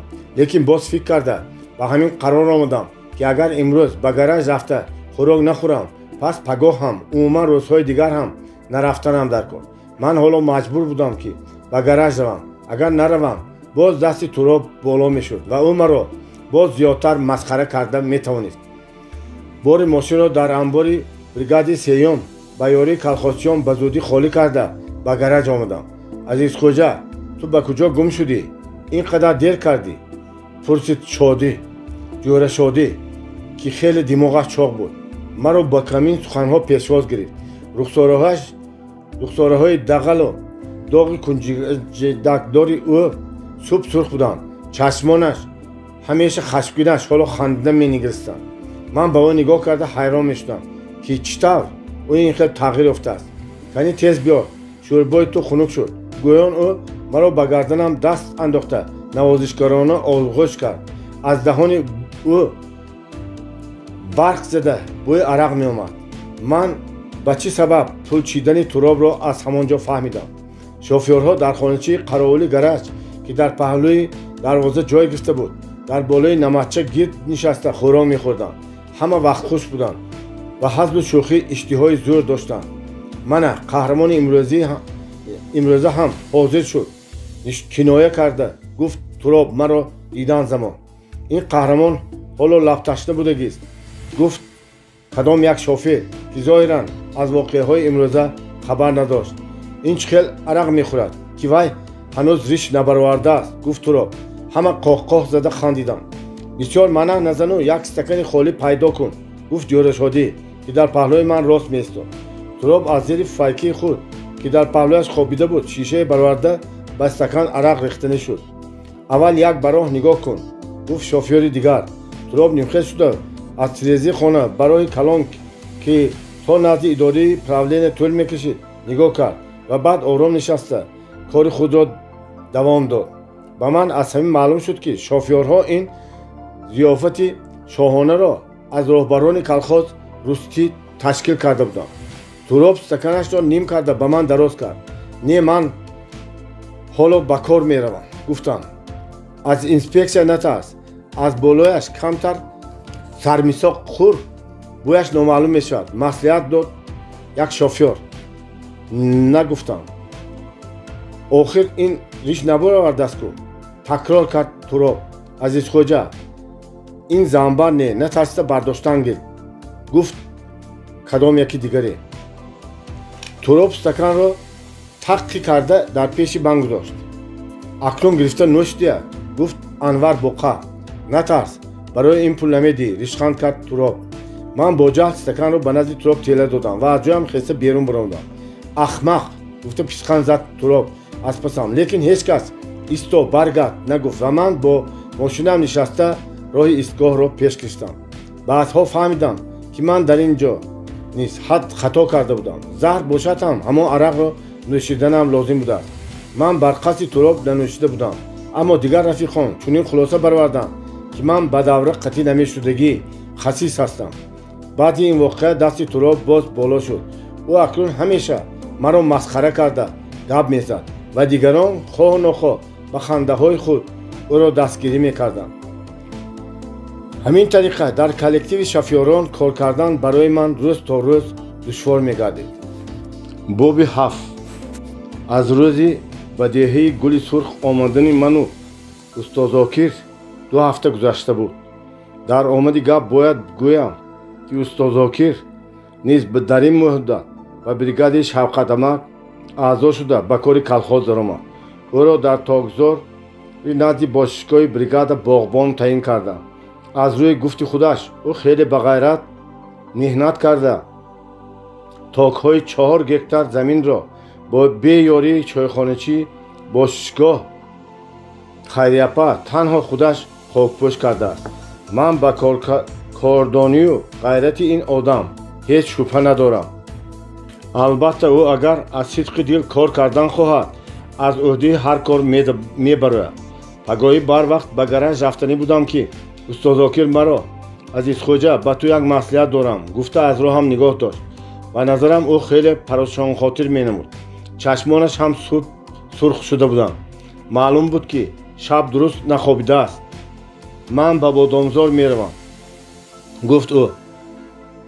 از حوالی یک خبر میگیرم. بعضی کارهایم را برابر کرده میآیم. سونی اپت را هم با عارف جان کوچانده میآوریم. من نمیدانستم که چی جواب دهم. به پیش نظرم عارف جان دوستروی و یگانه غمخوارم فراغت خان اپام میدیدم. به خاطرم آوردم که چطور هنگام ما را گسیلاندن فراغت خان اپام در تکی در خانه راست داده با چشمان زار قریب میگریست. به خاطر آوردم که هنگام با من خیر خوش کردن او چطور آهی محزونانه کشیده مایلش همراه رویتان از عمکت باخبر باش گفته بود. من او را نهایت پزمان شده بودم. میخواستم که پرواز کرده به نزدش روم و از حالش خبر گیرم. احتمال او نیز مرا یاد کردگی است. احتمال شبهای دراز خواب نکرده درباره ما فکر میکردگی است. احتمال دلتنگ شده گریه هم میکردگی است. بسیار خوب میشود رفته از اپام یک خبر گیرید. گفتم من به استاد 3 روز بیدرک شده رفت. بگاهی روز 4 من او را در خمگشت راهی بین قشلاق دیده در حال ماشین را نگاه داشتم. واخوردی و پرسپاس کردیم. حوله تینچ لیکن حاضر هر دو رفته آنها را کوچاندن نآوریم نمیشود. گفت استاد زاکر که کیفش خیلی چاق بود. اپام راضی شدن. البته راضی میشود یا آخر ما در اینجا و در آنجا این چقدر روزگار میشود. گفت استاد و از من قدر رنجیده. مادامی که اپام راضی باشند من هم راضی گفتم من و ماشین را پس گردانده راهی بادامزار را پیش گرفتیم. به دهه بادامزار به وقتی شب رسیدیم. در کوچه ها کسی نمینمود. شب دهه مثل همیشگی آرام بود و دروازه کلان قدیمی 12 قبه‌دار که از چوب گوجم ساخته شده است از درون قلف 2 کیلویی زدگی بود. اما برابر همین که استاد غلقه آن را 2 برابر بالای هم شرقاس زنان صدا داد از حوالی آوازی با هراسی فراغت خان اپام شنیده شد. کیست؟ بیچاره او در این حوالی با حشمت و وهم‌آور شب‌های دراز تنهایی را با چه ترس و هراس روز کرده زیسته باشد. البته او روزانه ها هم به دروازه همون قلف 2 کیلویی را زده میماندگی. دروازه را کشا ما آمدیم. بانگ زد دوستا. فراغت خان اپام با یک عذاب آن قلف کلان را تافته دروازه را کشاد. اپا جان السلام عزیز خوجه تو هم آمدی؟ فراغت خان اپام از شادی چی گفتنش را نمیدونست. او در تاریکی 2 دستش را به سوی من دراز کرده دستای مرا محکم فشرده واخوردی کرد. او میخواست به بغل شده مرا با مهر گرمی خواهرانه به آغوش گرفت. افسوس خاک بر سر عرف آدم‌های کهنه که حال هم او این را منع میکردند. البته در نزد شوهر جوانی به کمال رسیده را حتی وی برادری خود باشد هم آغوش کردن و یا بوسیدن خوب نیست. هیچ غم نه. مهر و محبت صمیمی را به بوسه و کنار هم اظهار کردن ممکن است. عارف جان در خواب مست بود. من آهسته از پیشانی وی از کاکلچه زیبای وی بوسه ها گرفتم. اما او پروای آمدن و ناآمدن مرا نداشت. дар бораи кӯрпачии мулоим пишша зада оромона нафас мекашид. Фароғатхон апам дар гирди сари мо чун парвона давр мезад. Ман ҳозир чойи гарм дам карда медиҳам. Ош анда хунук шудагист. Ҳозир болои алов мондам. имрӯз барои шумоён ду тоякак фатир пухта будам. Устоз Зокир ба пешгоҳи хона се болишро болои ҳам гузошта такя карда хомӯш менишаст. акнун дар чеҳраи ӯ аз хурсандию хуррамии аввала осоре набуд. ӯро кимчи хел дарди даруние ки он вақт ҳанӯз ба ман номаълум буд азоб медод. баъдҳо ба ман Фароғатхон апам бо сӯзу гудоз шикоят карда гуфтанд ки ӯ ҳавлиро ба ким кадом мудири магазине фурӯхтааст. он мудир бо ҳамин шарт харидааст ки ҳавлиро вайрон карда чӯпҳояшро кашонда мебарад. аз рӯи кор устоз Зокир ҳавлиро аз колхоз рустӣ фурӯхта ба дасташ пули дурустакак даромада буд ки дар аввал хеле хуррам менамуд. аммо ҳоло ҳангоми кӯчидан вай аз чунин ҳавлии олиҷаноб дил канда наметавонист. ӯ хуб медонист ки хонахароб шуда истодааст. ба фикрам ӯ ҳавлиро аз ноилоҷӣ фурӯхта буд. назар ба қавли Фароғатхон апам раиси колхози Бодомзор дар маҷлиси умумии колхозчиён баромад карда гуфтааст ки устоз Зокир ин хел ҳавлии дабанокро на аз пули меҳнати ҳалол балки аз даромади осиёи колхоз сохтааст. бинобар ин ҳавлии ӯро ба ихтиёри колхоз гирифта яслии бачагон кардан лозим аст. агар ҳавлиро амакат барвақта намефурӯхтанд албатта колхоз кашида мегирифт, гуфт Фароғатхон апам бо дилсӯзӣ. хай ғам нахӯред, ба пули он ҳавлӣ дар гули сурх як ҳавличии хуб сохтан мумкин, гуфтам ман. гӯё ба Фароғатхон апам таскин дода. Фароғатхон апам бо соддагии ман табассум карду бо оҳанги ноумедона гуфт: не азиз хоҷа, амакат қасам хӯрданд ки дигар ҳавлӣ намесозанд. ин хел бошад, пули ҳавлиро чӣ кор мекарданд? пурсидам ман. пулро ба касси амонатӣ гузоштанд. ягон рӯз кор меомадагист гуфтанд. ҳамаи чизу чораи ҳавлиро то асбобҳои хурдтарини рӯзгор зану шавҳар барои кашондан тайёр карда монда буданд. он шаб ман ба мошини ба деҳи Бодомзор ду бор рафта омадам. бори аввал Фароғатхон апам Орифҷони Хоболузро дар бағал гирифта дар кабина нишаста омад. бори дуюм ману устоз Зокир то наматчаҳои чиркини зериробод ва туққуми ифлоси хар ба мошин зер карда хулоса ҳавлиро руфту чида овардем. албатта ҳамаи давлати устоз Зокир дар ду роҳ кашондан аз имкон берун буд. лекин азбаски ӯ пештар омада қолину гилемчаҳои нав ва ҳайвоноти худро кайҳо пул карда ба киса зада буд, кори мо осонтар шуд. Шавқатамакам хоҳад ё нахоҳад аз рӯи хешу таборӣ як хонаи калони худро барои оилаи устоз Зокир холӣ карда дод. ҳама якҷоя ғайрат карда қариби саҳари чизу чории Фароғатхон апамро ҷобаҷо гузоштем. баъди ин ман ба он хоначие ки пештар Шавқатамак барои устоз Зокир ба ман ҷудо карда дода буд даромадаму кулола шуда хоб рафтам. ин хонача акнун ба ман мансуб шуда монда буд. пагоҳии рӯзи дигар маро боз ғурбати тоза интизор будааст. худ аз худ маълум ки шаб аз сабаби монда шудан ва зӯрии хоб мошинро ба гараж бурдан ҳам ба ёдам нарасида буд. мошин дар таки дарвозаи Шавқатамак меистод. пагоҳӣ аз хоб хеста хеле дер бедор шудам. барои он ки ҳарчи тезтар ба кор равам саросема дасту рӯямро шустаму ҳарчанд Гулбону чой тайёр як пиёла нӯша дарам гуфта зорӣ кунад ҳам наистода ба назди мошин давидам. аз пасам Гулбонуи меҳрубон дар газета як кулчаву камтар гӯшти пухта печонда баромад. ба кор гурусна намеравам, зарар дорад. гуфту ман аз кулча ва аз гӯшт кам газида даҳонамро пур кардам ва ба сари рӯл нишастам. дар сари рӯл хӯрохӯрӣ ҳам лаззате дошт. аз кулча ӯ гӯшт раҳравон таҳтул мекардам. ба кори худам механдидам. ба гараж омадам. албатта дар гараж ягон мошин намонда буд. дар қаровулхона посбони гараж Ҳотанбобо танҳо чой нӯшида менишастанд. ӯ омадани маро фаҳмида пиёлаи чой дар даст берун баромад. Ҳотанбобо, ҳамон чойатонро диҳед ки нон ба гулаям дармонд, мемирам, гуфтам. ман чое ки талхро ҳузур карда менӯшидам. лекин Ҳотанбобо гапҳои нохуш мегуфт. бачаам, ту нақд накардӣ. шаб аз ҷӯра шодӣ як даҳан напурса ким куҷоҳо рафтӣ. ӯ шаб 3 бор омада туро суроғ кард. боз пагоҳӣ суроғ кард. бисёр оташин шудагӣ. мӯйсафед бидирасузанон гап мезад. ба гумонам агар миёни суханашро набурида ягон соат беист гап заданӣ буд. одати ӯ ҳамин аст. агар як даҳан гап پرسیده مانید به بلا میمونید. دیگر این تو از نزدش نگریزید خلاص نمییابید. آخر چی گفته رفت؟ به من یگان کار فرمود یا نه؟ ها به تو کار فرمود رفت. امروز هم از ایستگاه نوری مدنی میکشاندی. حاضر خودت هم به ایستگاه رفت، خودش هم به ایستگاه رفتگی. از دومش در رو رسیده رو بسیار قهرش خستگی. من ماشین رو تیز رانده زود به ایستگاه رسیده آمدم. راهی دراز در سرم تنها یک فکر بود.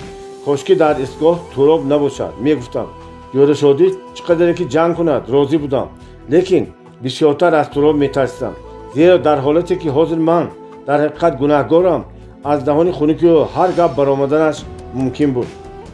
گویا برقصد وقتی که به سرای کلخوز در آمدم پیش از همه به ترابی شمشک دچار شدم. اوه انا قهرمان آمد، فریاد زد تراب. من از کابین نفرآمده خاموش نشستم. همه شوفیرها و کارکنان کار خود را مانده به سوی من نگاه کردن ایستادند. من در وضعیتی ناگوار مانده بودم. نمیدانستم که خود را از این چشمان هنگامه طلب و کجا پنهان کنم. در رو برویم جوره شادی بدخشم پیدا شد. گپ زن چی کارها کرده گشتی؟ با آوازی پست و ملایم پرسید و برای من جواب دادن دشوار بود. از وی گپ پرسیده میشنید با تگی فوکش یک مشتی آبدار فرو رید. من با دشوار میشود. لب مان تراب. تماشابینان همه پیخ به خنده درآمدند. یا گویید همراه من زنبر بردارد. از موفقیت خود الهام گرفته علاوه کرد تراب. من نگران بودم که جوره شادی آن محمدانه را کاهش کرده تنابی دهانش را کشیده میماند. اما وی نه به لقمه پرتایی تراب اهمیت میداد، نه به خنده های تماشابینان. چشمانش را که با نگاه های خود مرا قریب سوراخ کرده بودند از من نکنده با سوال خود جواب طلب میکرد. شب امکم کمتر کار داشته است. من یاری دادم و دیر ماندم. به زور جواب دادم. یک دهم پرسیده رفتن لازم بود یا نه؟ باز تراب به مابین درآمد.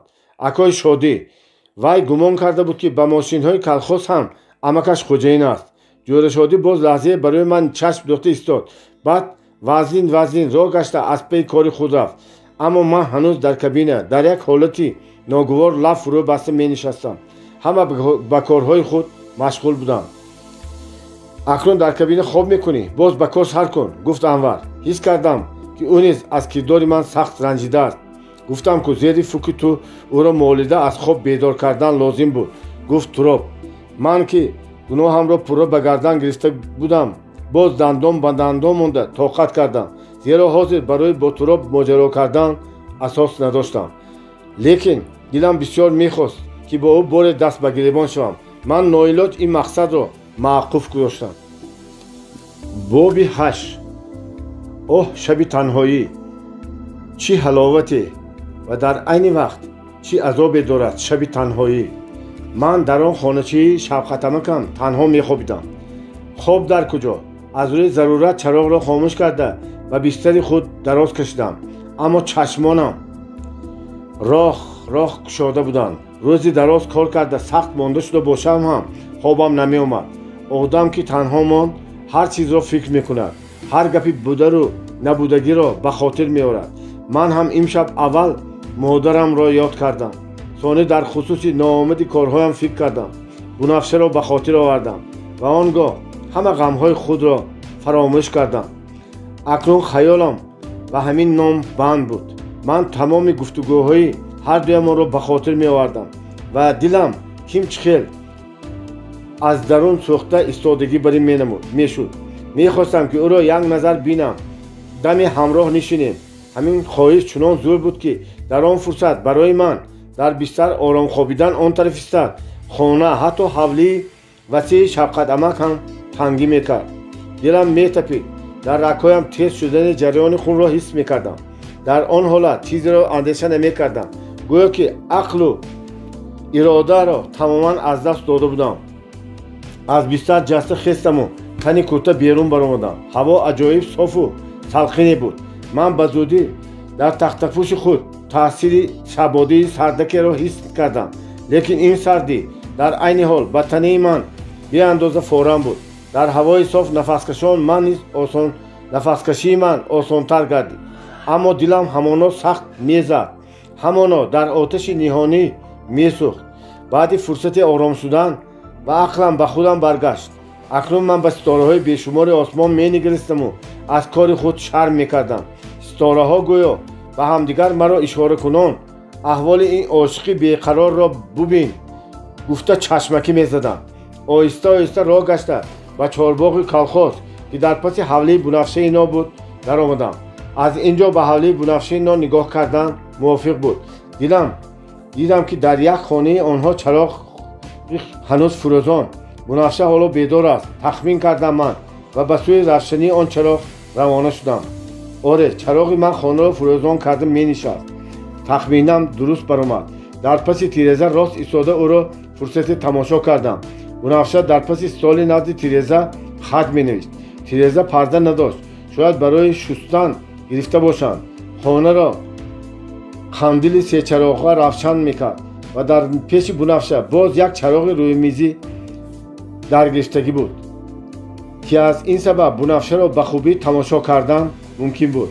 ӯ дар тан куртаи атласи сиёҳ дошт ки ба худаш ниҳоят мезебид. гирсувони дарозаш яке дар пеш дигаре дар паҳлӯяш овезон буданд. ҳоло ӯ дар шӯрии чароғҳо ниҳоят зебо ва фаттон менамуд, лекин худаш аз ҳолати худ тамоман бехабар буд. ӯ бо завқ хат менавишт. гоҳе чеҳраашро табассуми хуррамона зеб медод, гоҳе абрувони борики пайвастааш ба ҳам фишурда мешуданд. абрувони пайвастаи ӯ ниҳоят дилкаш буданд. ман боре шунида будам ки агар абрӯи йигит пайвастагӣ бошад, аз наздик зан мегирад ва агар абрӯи духтар пайваста бошад, аз наздик шавҳар мекунад. оҳ, кошки ҳамин духтар зани ман шавад, гуфтам. ана ҳамин тавр ман бе ҳеҷ фикру андеша нахустин бор хостам ки бо бунафша хонадор шавам. ман ғарқи хаёлҳои худ будам ки бунафша ду варақ хати навиштаашро шат даронда партофту ва аз мағзи китоби калоне мактуберо гирифта ба хондан сар кард. баъди лаҳзаи он мактубро низ даронда ва коғазпораҳои аввала ҳамроҳ кард ва бархоста онҳоро ғундоштан гирифт. дидам ки ӯ ҳозир ба ин хона мебарояд. саросами тирезаро тиқ задам. бунафша ки инро ҳаргиз чашмдор набуд, гӯё ӯро дар сари ҷиноят дастгир карда бошанд, аз тарс як хат парид. ба гумонам ҳатто мехост ки гурезад. бунафша, ин ман, гӯён садо додам. шумоед азизакҳо? бунафша маро шинохт. тирезаро кушоед, ба шумо гап дорам, гуфтам. не, тирезаро кушодан мумкин не, гуфт ӯ шӯхиомез. охир ман ба шумо гап дорам. бунафша оҳиста як табақаи тирезаро нимроҳ карда худаш ба стул нишаст. ҳамеша маро метарсонед. акнун ман аз шумо қаҳр мекунам. бо ноз гуфт ӯ. мебахшед, ман шуморо тарсонданӣ набудам. урӯзхоҳона ҷавоб додам ман. хай чӣ гап доред, гӯед. гапам ҳамин ки ман имшаб бисёр зиқ шудам. хобида натавониста барои сайр кардан баромадам. дидам ки дар хонаи шумо чароғ месӯзад, ба ин тараф омадам. агар ба ҷои ман дар хона падарам мебуданд, чӣ кор мекардед? ҳеҷ кор намекардам. ба он кас ҳам ҳамин гапро мегуфтам дия. он вақт тарсида мегурехтеда, хандид бунафша. чаро тарсам? ман барои дуздӣ наомадам ку. ман ҳам ҳозир зиқ ҳастам. ба ҳеҷ кас гап зада нишастан намехоҳам. бунафша гапро ба дигар тараф мебурд. аммо ман баръакс, агар зиқ шавам, ба ягон одами нағд суҳбат кунам, мегӯям. одамҳо ҳар хел мешаванд, гуфт бунафша ва хомӯш монд. шумо аз чӣ сабаб хафа шудед? пурсидам ман ва ба ҳар роҳе ки бошад духтаракро ба гап андохтанӣ мехостам. одам хафа мешавад дия. ҳама вақт барои хафа шудан сабаб буданаш шарт ми? гуфт бунафша. маълум буд ки ӯ ба саволи ман ҷавоб додан намехоҳад. мехостам аз туроб гап кушояму дар бораи вай фикри бунафшаро равшантар фаҳмида гирам. аммо дидам ки бунафша озурдахотир аст ва тоби ин хел гуфтугӯҳо надорад.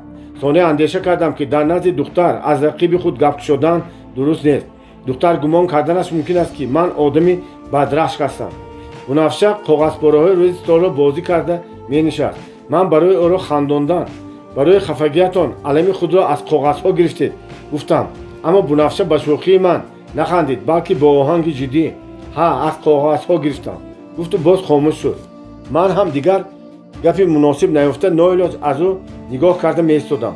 ӯ ниҳоят маъюс шуда менишаст ва ман дарҳол дар ин ҳолат дидани ӯро хеле гарон буд, вале ӯро ба ин ҳолат гузошта рафтанам низ мумкин набуд.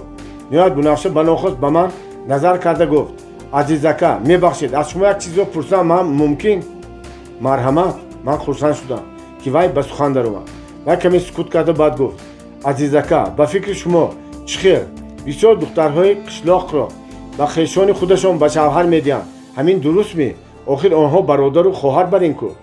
بنفشه این را گفته لیکن خودش سرخ شده سرش را باز پایین‌تر کرد. با فکرم نادرست گفتم من. دختر آدمی به خودش مخور را خودش انتخاب کردنش درکرد. به نظرم بنفشه از این جواب من خرسند شد. من هم گفت با مادرم همین خیلی گفتم، لیکن اون کس میگوید که اگر من دختر را در خودی به اون کس گهواره بخش کرده باشند علاج نیست و همون کس دادن در کار. گهواره بخش مهر خدا بوده است. اگر ندیدند دختر بدبخت میشده است.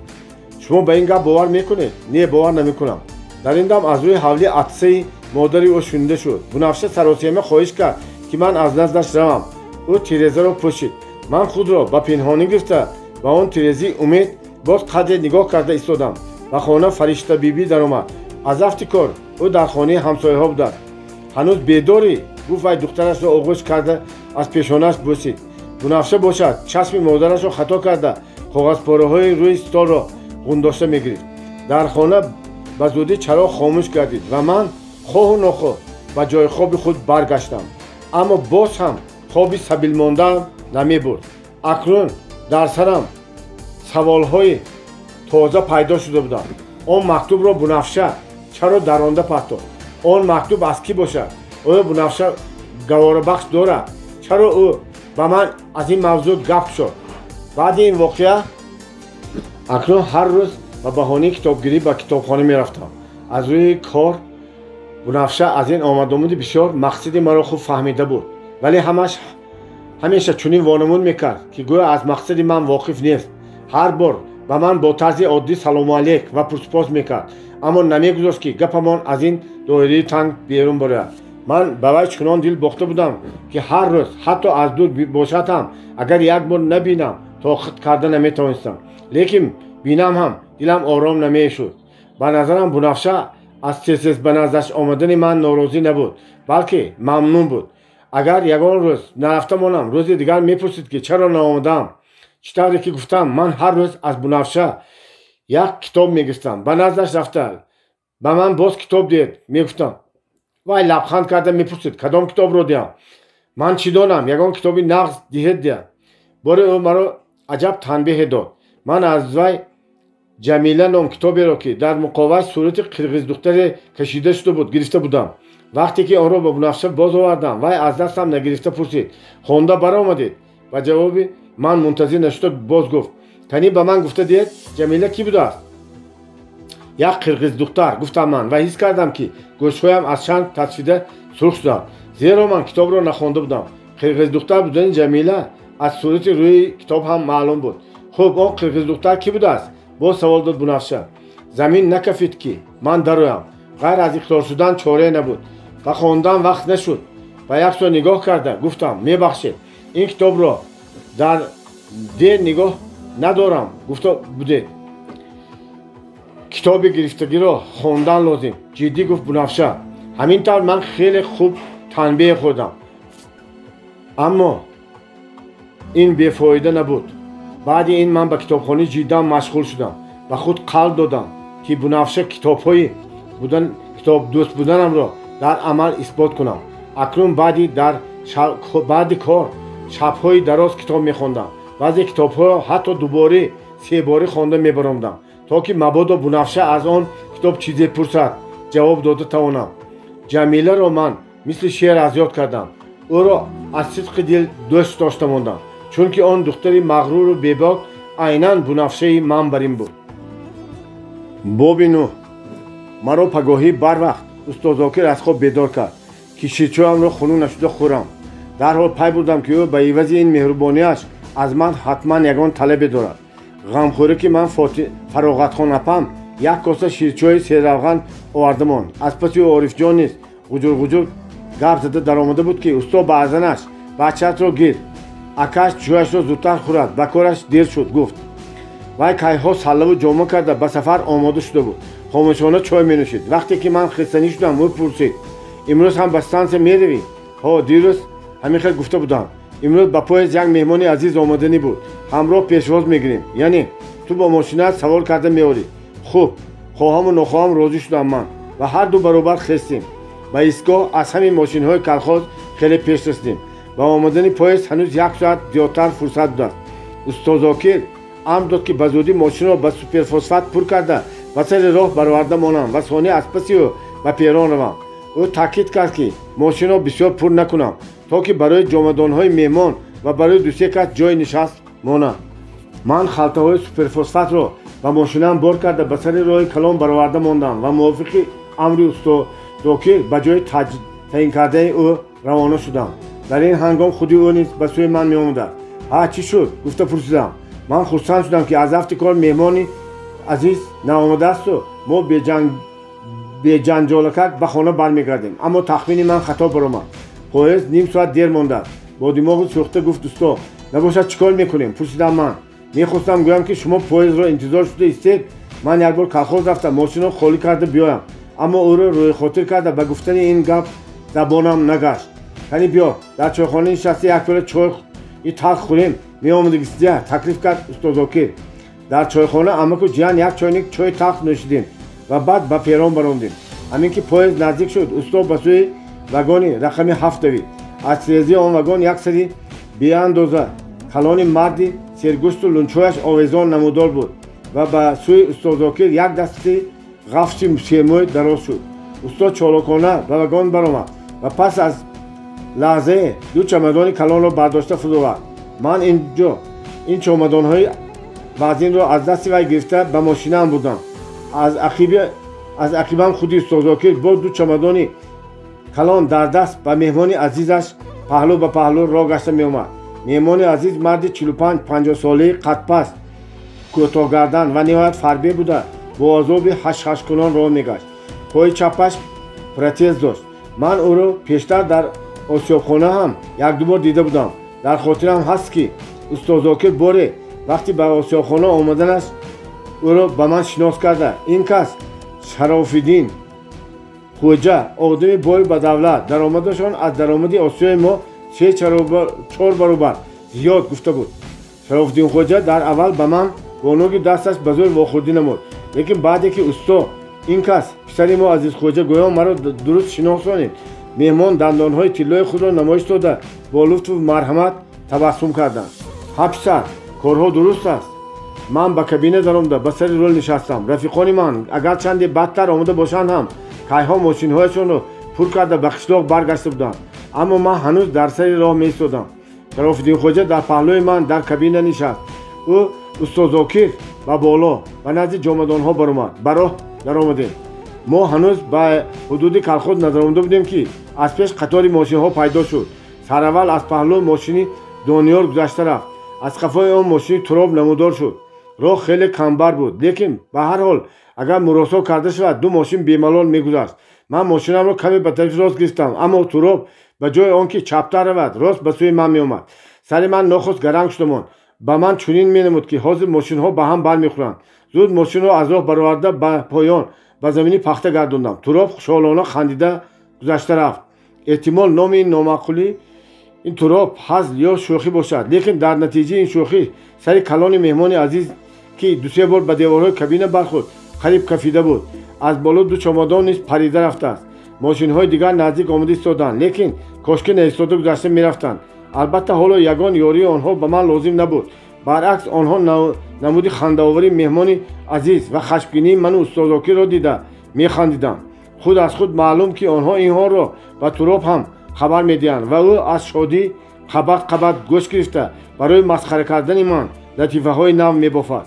Шарофиддин Хоҷа дар деҳаи мо ду рӯз меҳмон шуд ки ӯро устоз Зокир дар ин рӯз набодааст, балки ба сараш бардошта мегашт. иззату икром ва зиёфатҳои шоҳона барпо гаштанд. дар рӯзи сеюм меҳмон ба куҷои ғайб зада рафт. ман худ аз худ мепурсидам ки Шарофиддин Хоҷа чизҳои он 4 чамадони калонро ҳамроҳи худ боз гирифта рафта бошад ё ки ба устоз Зокир ҳадя гузоштааст. сонитар фаҳмидам ки Шарофиддин Хоҷа дар ҳақиқат чизҳои овардаашро ба усто ҳадя карда рафта будааст. нисфирӯзӣ ташна монда барои обнӯшӣ дар назди идораи калхоз мошинро нигоҳ доштаму дидам ки дари китобхона кушодааст. хостам ки як сари қадам ба назди Бунафша даромада бароям. Бунафша танҳо китоберо хонда менишаст. ӯ хушҳол буд. маро дидан замон аз ҷояш хиста пешвоз гирифт. дӯстона вохӯрдӣ ва пурсупос кардем.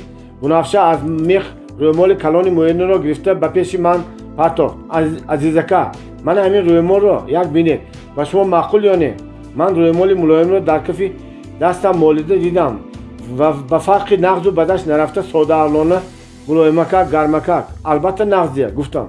اما پدرم به صاحبش گردانده دیگه گویان جنگ کردن. گفت بنفشه چرا جنگ میکنم؟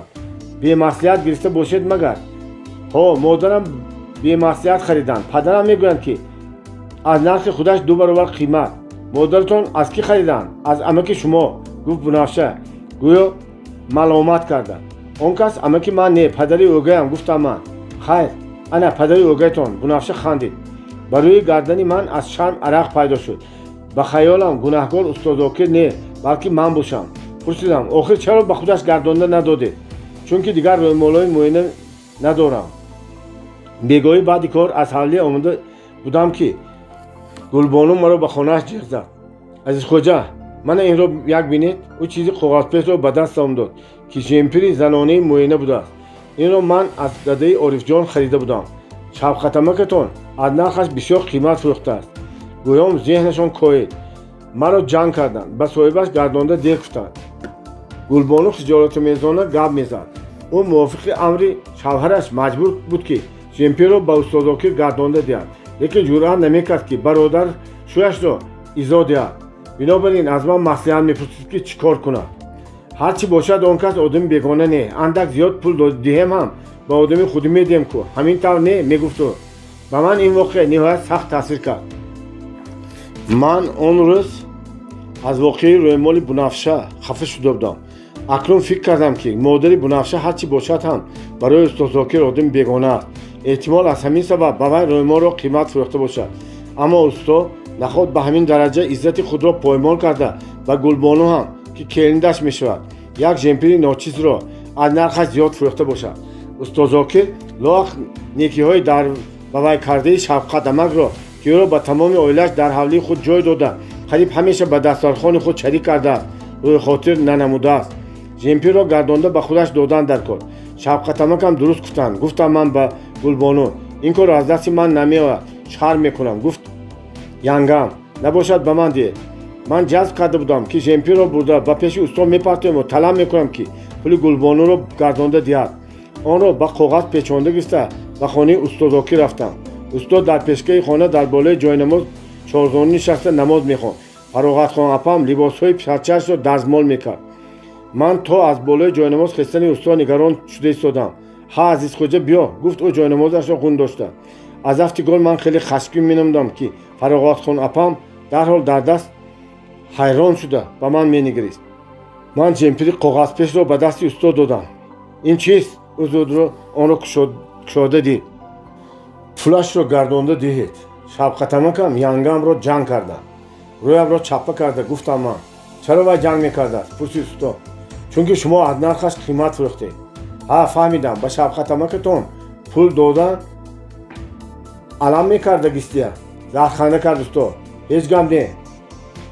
چیز باشد خریدار هم وقت یافت میشود. من گمان میکردم که جمپر را گردانده دادن گلبانو و شفقت عمکم ینگتا را برای تو شده جنگ کردن. گفتن من به استاد برابری یک تارسکی زدن میشدگید و او احتمال خطای خود را فهمیده ایزا میکشدگید. اما گمان من برعکس برآمد. او پول گلبانو را با دست من شمرده داد.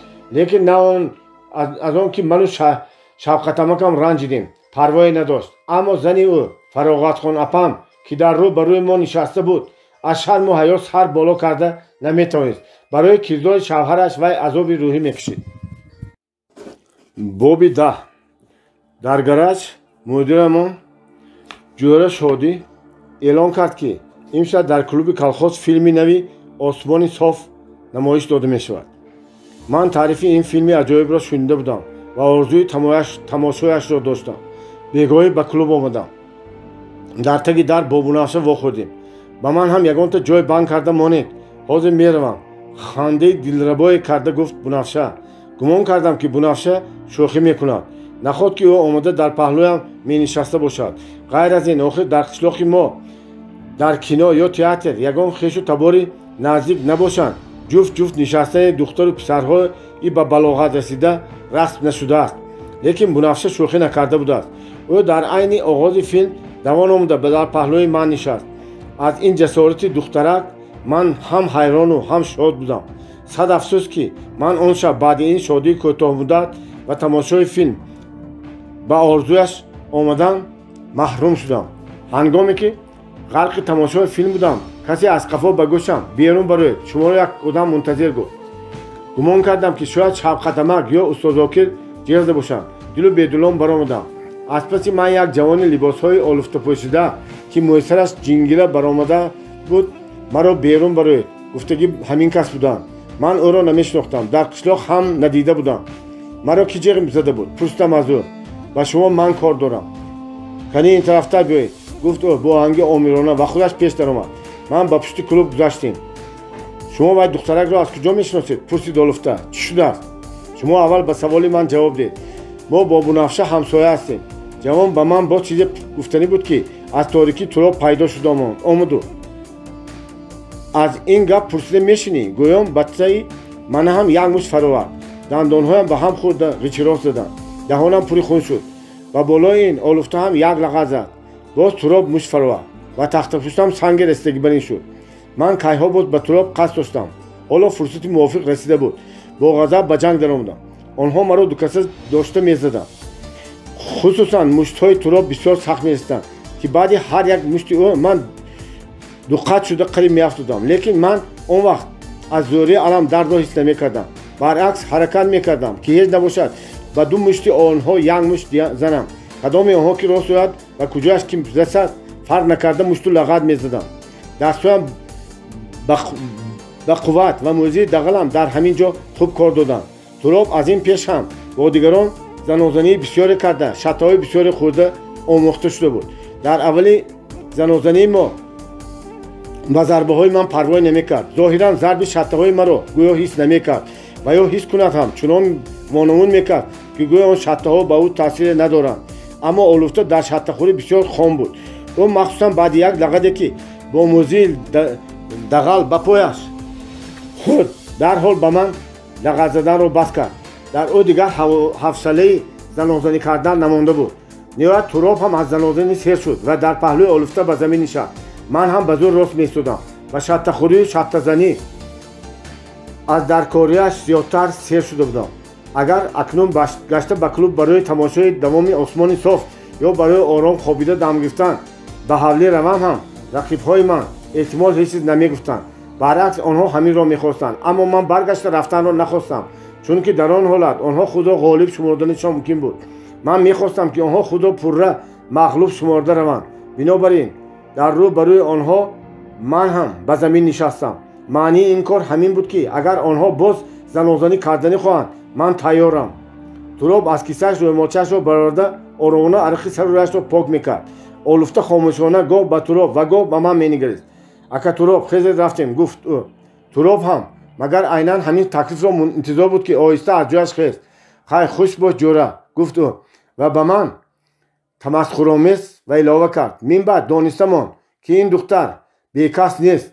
қадаматро дониста пахш кун. ман ба ин гапи беақлонии ӯ ҷавоб додан нахостам. хуш, онҳо ки худро ҳомии Бунафша эълон мекунанд, ба Бунафша чӣ қаробат дошта бошанд? ман ана ба ҳамин ҳайрон будам. инро ман худи ҳамон шаб баъди ба хона омадан аз янгам Гулбоно пурсида фаҳмидам. бадии корро бинед ки Туроб бародари хурдӣ ва он олуфта номаш Карим амакбача ва гаҳворобахши Бунафша будааст. Туроб духтари як бевазани бекасро гирифта хонадомот шуда рафта будааст ва бо ҳамин сабаб дар хонаи падару модараш истиқомат намекардааст. Карим дар институти тиббии Душанбе мехондааст. мани содда то ҳамин вақт аз ин чизҳо бехабар будам. алами ман даҳчанд шуд. шаби дароз хобам набурд. дар ҷойгоҳам паҳлӯ гашта баромадам. о Бунафшаи ман, агар аз баҳри ту гузашта метавонистам, ҳеҷ мушкиле набуд. аммо ман аз баҳри ту чӣ гуна гузарам? чӣ гуна туро ба Карим бахшам? ман туро ба тамоми ҳастиям дӯст медорам. барои ман тамоми ҷаҳон туӣ. он шаб хуб фикр карда фаҳмидам ки агар Бунафшаро аз даст диҳам, дигар ба ман зиндагӣ лозим нест. лекин ман то ҳанӯз аз вай ягон бор напурсида будам ки ӯ ҳам маро дӯст медорад ё не. қарор додам ки шаби дигар пас аз кор ҳатман бо Бунафша вохӯрда این مسئله را حل کنم. باب 11 کلخوز ما یکی از کلانترین کلخوزهای رایون می باشد. آن 8 участка دارد. برای آنکه به کلخوزچیان غله را تقسیم کرده دادن آسان‌تر شود، در 3 участки کلان بالا، میانه و پایان انبارهای غله ساختند. امروز موافق سپارش جوهر شادی باید 5 ماشین بارکش به انبار участки پایان گندم میکشانیم. ماشین من هم در همین حساب بود، اما این سپارش را اجرا کرده نشد. سبب همین که راه چقور درآمدگاه участка نهایت لای بود. در این راه هنوز آب باران 3 روز پیش باریده خشک نشده بود است. بر بالایش این سری باز باران سیل باریده است. مخصوصا در قریبی انبار لای بسیار چقور بود. ماشین تراب که نپا نوست، گویا که این لای راش پیشتر نکرده با یک شست بریده گذشت. آره، ماشین بی‌ضرر گذشت، لیکن از بالای اون گندم پاش خورده و لای راه آمیخته گشت. از پس تراب من ماشین را به احتیاط رانده به یک عذاب لای را بریده گذاشتم. البته 100 احتیاط کرده باشم هم خیلی گندم ریخت. ماشین را در یک کنج راه نگاه داشته از کابینه فراموندم و گندم های ریخته بسیار دلم میسوخت. من وقت‌های در آسیا کار کردنم یک دان غله را نابود شدن نمی‌ماندم. حتی گردهای آسیا را به احتیاط رفته می‌خونداشتم. نوبتی از راه گذشتن به انور رسید و گاز را زیر کرده بود که ماشینش فیغان کشته بالای درآمد و در حال خاموش شد. اکنون زورزنی‌های انور بی‌فایده بود. ماشینش از راه گذشته نمی‌توانید. شوفرهای دیگر همه در سر ماشین انور جمع شدند. از خانه آدمان قشلاق بیل و کلن و تخته‌های بسیاری یافته آمدیم. ثانی به بالای لایقه چوب و تخته گذاشته ماشین انور را به زور خلاص کرده برآوردیم. دو ماشین در عقب بوده بارهای خود را به انبار участки میانه که راهش خوب است گرفته رفتند. به انبار участки پایان گندم کشانی بس کرده شد. بیگاهی بعد کار جوهر شادی هیچ کس را به خانه‌اش رفتن نمانده یک در روی حوله گراج جمع میکرد. شوفرهای پیش آمده در خرکات دم گرفته می نشستند. بعضیا به پیراس میکشیدند، بعضیا با همدیگر حظ و شوخی میکشیدند. من هم همراه آنها می نشستم، لیکن به حظ و شوخی های آنها اهمیت نمیدادم، زیرا به خیال خودم بم بودم. من میخواستم که طوری کرده از اینجا گریزم و تیزتر به کتابخانه رفته بنفشه را یابم. از بس که کلخوزچیان روزانه ها به کار بند میشوند، کتابخانه برای آنها بیگاهی نیز چند ساعت کار میکند. من در غم آن بودم که این بیگاه چه خیل کرده بنفشه را تنها یابم و گپ‌های میگفتگیم را بگویم. تراب در یک خرک روبروی من مینشست. او گاه از زیر چشم به سوی من نگاه کرده میماند. او را در این حالت دیده ناگهان خواطر میکشیدم این جمع آمد به چه مقصد باشد. باز مرا برای آن زنازنی شب گذشته محاکمه نکنم. جوهر شادی از جایش خسته شوفرها را یک یک از نظر گذراند و خودش همه آمد. گفته پرسید بغیر از بوریکه همه همینجا. جواب داد انور. او کجا رفت؟ که از شوفرهای شوخ به من گپ همراه شد و کیم کدام ماشینش پشه لغت زده است. همان روز همان را درست کرد است. شوفر دیگر یک آوازش را خنده‌آور ساخته فریاد کرد. بوری بای، او بوری بای، هوی. لبای آوازی دغل و غفش بوریکه شنیده شد. و اینجا بیایید، گفت شوفر شوخ و رفیقان خود چشمک زده. شوفرها خراس زده میخندند. بوریکه مرد تقریبا 28-30 ساله‌ای قد دراز، پاهای دراز خود را از زیر ماشینش به زور کشیده به از جایش خست و سراسیمه شده. با تمکین سر و لباس خود را از نظر گذراند و بعد تبسم کنان آهسته آهسته به نزد ما آمد. شوفرها گویا با هم مسابقه کنان به وی گپ میپراندند. بوری بای، امروز با غیرت کار کرده‌اند. ها راست، من هم دیدم. اگر ماشینشون خالی باشد از همه پیش میگذارم. نه تو نفهمیدی، گفت تراب. بوری بای فقط در یک حالت به پیش میدوند. مثلا کدام وقت؟ پرسید شوفر شوخ. مثلا اگر اشکمشان گرسنه باشد و به آشخانه رفتنی شوند. شوفرها بیست میخندند، ولی بوریکه با کسی جواب نگفته آهسته به یک کنج خرک نشست. از روی کار او به این خیل حظ و مذاق‌های شوفران عادت کرده است بود که حالا پروایی نداشت. حتی خودش نیز با آنها سازش کرده شرم‌آمیز خندیده میماند. این خیل رفتاری بوریکه به من معقول نبود. از او قهرم میآمد که آدمان مذاق کرده عزتش را پس نمایند هم خود را حمایت کرده نمیخواهد. نهایت جوهر شادی به گپ سر کرد و او را از حجهای شوفران خلاص کرد. رفیقان، گفت جوهر شادی، اکنون از او شوخی بس. گاه نغمه اصول، گاه خدای و رسول گفتند. شوفران همه خاموش شده گوش انداختند. با شما یک مسئولیت است. با اصل مقصدش گذشت شدیم و خودتان معلوم که امروز در آن لایقه участки پایان ماشین ها خود نماندند و کار لغو کرد. یکی به انبار پایان غله کشاندن ما ضرور، راه آنجا را درست کردن لازم. من و انور یک تکلیف داریم. حاضر هر یک شوفیور از دریا به جای لایقه دو راه شغل آورده میریزد. خیریت گفتم من به خودم سبک نفس کشیدم. خیریت که این مجلس برای محاکمه من نبوده است. مرگزیده از رسمان الان میترسد. میگویند راست. من که همیشه از گپ این مردم دلم در خواطر بود. هر گپ را شنوم دیوار نامکش برین به خود میکشیدم. بسیار گپی معقول گفت تراب. از آن لایقه ماشینی که گذشته نتواند همون کس شغل میکشاند. بعضیا به گپ وی خندیدند. نامعقول کردی. بانگ زد انور. ماشینت گذرد نگذرد میکشانی. مالش من راضی گفت تراب. لیکن بوریاکا میپرسند که به هر ماشین شغل چند پول میدید. همه برابر خنده فرستادند. خلاص که ماشین ها پسی هم از گراژ برآمده رفتند. تنها من در کابینه دو دله می نشستم که به کار روم یا به کتابخانه. هرچی باد و باد به نزد بنفشه رفتنی شدم. من یقین میکردم که آن مکتوب بنفشه در آنجا مکتوب کریم می باشد. مادامی که دختر مکتوب او را در آنجا پرتافت و به من دختر را به خویش خودش به شوهر دادن نادرست گفت، معلوم میشد که او کریم را دوست نمیدارد. من به این خلاصه خود کاملا باور حاصل کرده بودم و بنابراین دلپرانه به ملاقات بنفشه میرفتم. و او در چهارراهی نزد اداره کلخوز واخوردم. در سرش همان رویمال معاینه استاد زاکر بود. بنفشه سلام. او علیک نگفته خاموشانه برای خود دوام کرد. همه گپ را شنیده است گفتم در دلم و آهسته از پلویش رفتن گفتم گپتان را گوی.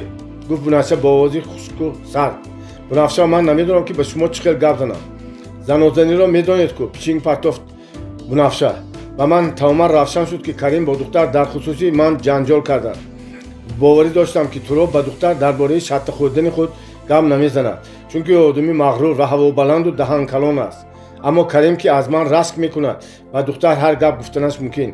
چرا دم شده ماندید؟ گپ زنید. با انگی آزردگی گفت بنفشه چیکار کردم ممکن بود؟ گفتم من هم اندکی بتوندی. وقتی که مرا زدن من هم زدم ده. بعد از این ما چند دقیقه خاموش قدم زدیم. بعد من به طور قطعی قرار دادم که با دختر دلیرانه گفتگو کنم. بنفشه من به شما یک گپی مهم دارم. و ناگهان ایستاده یک برایم نگاه کرده ایستاد و باز برایش رفتن گرفت. لیکن اکنون قدمانیش خیلی سست شده بود. من میخواهم که شما به یک سوال من جواب دهید. سخنانم را دوام دادم من. مرا دوست می‌دارید یا نه؟ سوالم به خودم درست بی‌مورد بی‌عقلانه نمود. نه گفت بنفشه. چرا؟ اگر راستش را گویم مالش. راستش را گویم. من شما را دوست نمی‌دارم و شما فقط رحمم میاد که برای یک دهن گپی من خودتان را در عذاب مانده گشته. آره او عیناً همین طور گفت. من سخنان او را نقد در خاطر دارم. کاش آن شب به سرم آسمان فرو می‌نشست. کاش زمین مرا به خمش می‌کشید. او گفت که به من رحمش میاد، اما به من هیچ گونه رحم و شفقت لازم نبود. آگاهی به گراژ از همه آخر آمدم. سرم گرم، دلم تاریک. از افتکار من خسته می‌نمودم و سست می‌جنبیدم که یک شوفر پیچینگ پردان بیچاره شب بسیار شغل کشانده مانده شدگی یا پگاهی از خواب خستن دشواری کرده. شوفرها مرا مسخره کرده می‌خندیدند. من از پهلوی بوریاکه گذشته به نزد ماشین خود می‌رفتم که آهسته کار نباشد سرت رو خم کن و به ماشینت سوار شو گفت. من از این نصیحت خالصانه و آتش کشیده رفتم. چرا من سر خم می‌کردم؟ من به اینها بازیچه‌ام. با من چی کار دارم؟ چی کار که خواهم میکنم، نخواهم نه. در حقیقت هم اگر با مسئله بوریاکه میدارم شاید کسی چیزی نمیگفت، اما درستی من برعکس چون سوی زبان حریفانم تیزتر کرده بود. مثلا چرا میخوایی چرا نه پوست کدومی و احتمال حاضر سینه مادرش را میخواسته گستن و احتمال خنده تمسخر شافرها تا رفت اوج میگرفت. من در کابینه را سخت پشت زده پوشیدم. اوی آیستر باز ماشینی کلخوز را نشکنی گفت که یکی این خیلی نگوی قهرش باید دیروز امروز کار رو پرتافته میرود. گفت دیگری نه نمیتواند. من باور نمیکنم. من هم باور نمیکنم. پرتافته رفته نمیتواند. عاقبت من مجبور شدم که کار رو پرتافته روم. شوفرها از پس من قاق زده خندیده ماندند. از دروازه گراژ دو نرفته جوری شادی را دیدم، ولی خود را به نادانی زده رفتن گشتم. азизхоҷа инҷо биё. Гӯён фарёд карду. Ман истода ба ӯ нигоҳ кардам, лекин ба наздаш нарафтам. Зоҳиран ӯ авзои маро дида фаҳмид, ки биринҷаш об намебардорад. Ӯ маро баръакси чашм доштам, чаро шаб гурехтӣ рафтӣ? Гуфта коҳиш накард, ҳатто напурсидам. Танҳо гуфт: имрӯз ту аз кор озод. имрӯз мошинатро дурустакак аз назар гузаронда, агар таъмирталаб бошад, таъмир кун. пагоҳ саҳарӣ ба кӯҳ, ба чарогоҳи колхозӣ меравӣ. баъди нисфирӯзӣ аз амбори участки боло ба мошинат бор пахш кун. тайёр кардамон. вақте ки ҷӯйро шодӣ имрӯз ту аз кор озод гуфта лаҳзае хомӯш мон. Ман гумон кардам, ки ту аз имрӯз эътиборан маро аз кор пеш кардам. лекин агар дар ҳақиқатам он рӯз аз кор пеш мекардам, хафа намешудам. он дам худи ман мехостам, ки аз баҳри кор, аз баҳри одамон ва аз баҳри зиндагӣ гузарам. акнун бароям зиндагӣ ҳеҷ завқе надошт, чунки ман танҳо монда будам. оре, дар як колхози калон, дар коллективи серодами шоферон ман ба куллӣ танҳо будам. албатта ман қаҳрамон нестам. ягон корнамоӣ ҳам накардам, ки ҳама маро иззату эҳтиром кунанд. ман талаб намекардам, ки суратамро дар газета бароранд ё ба ман мукофот диҳанд. ман фақат як шофири оддӣ будам. ба ман дигар чиз алам мекард. ба ман бори танҳоӣ вазнинӣ мекард.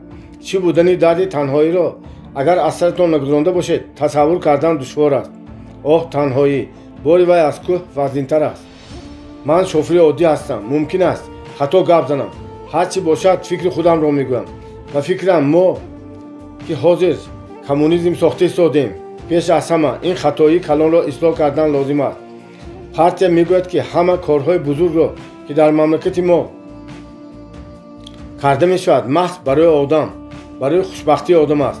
одам ба одам дӯст, рафиқ, бародар аст. аммо ҳанӯз касоне ҳастанд, ки маънии ин гапҳоро дуруст намефаҳманд.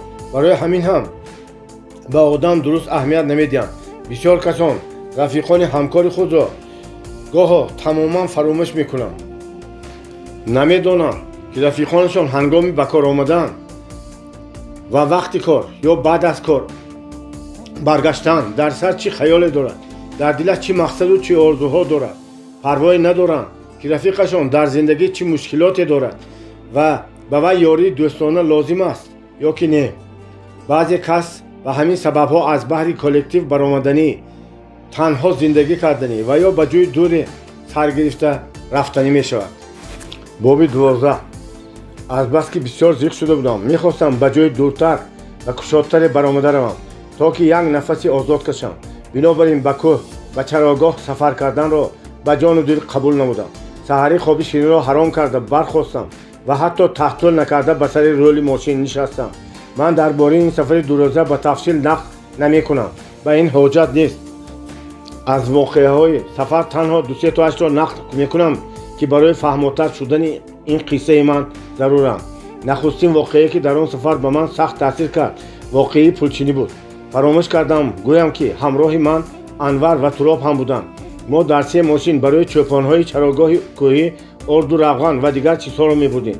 дар кабини ман устод Зокир менишаст.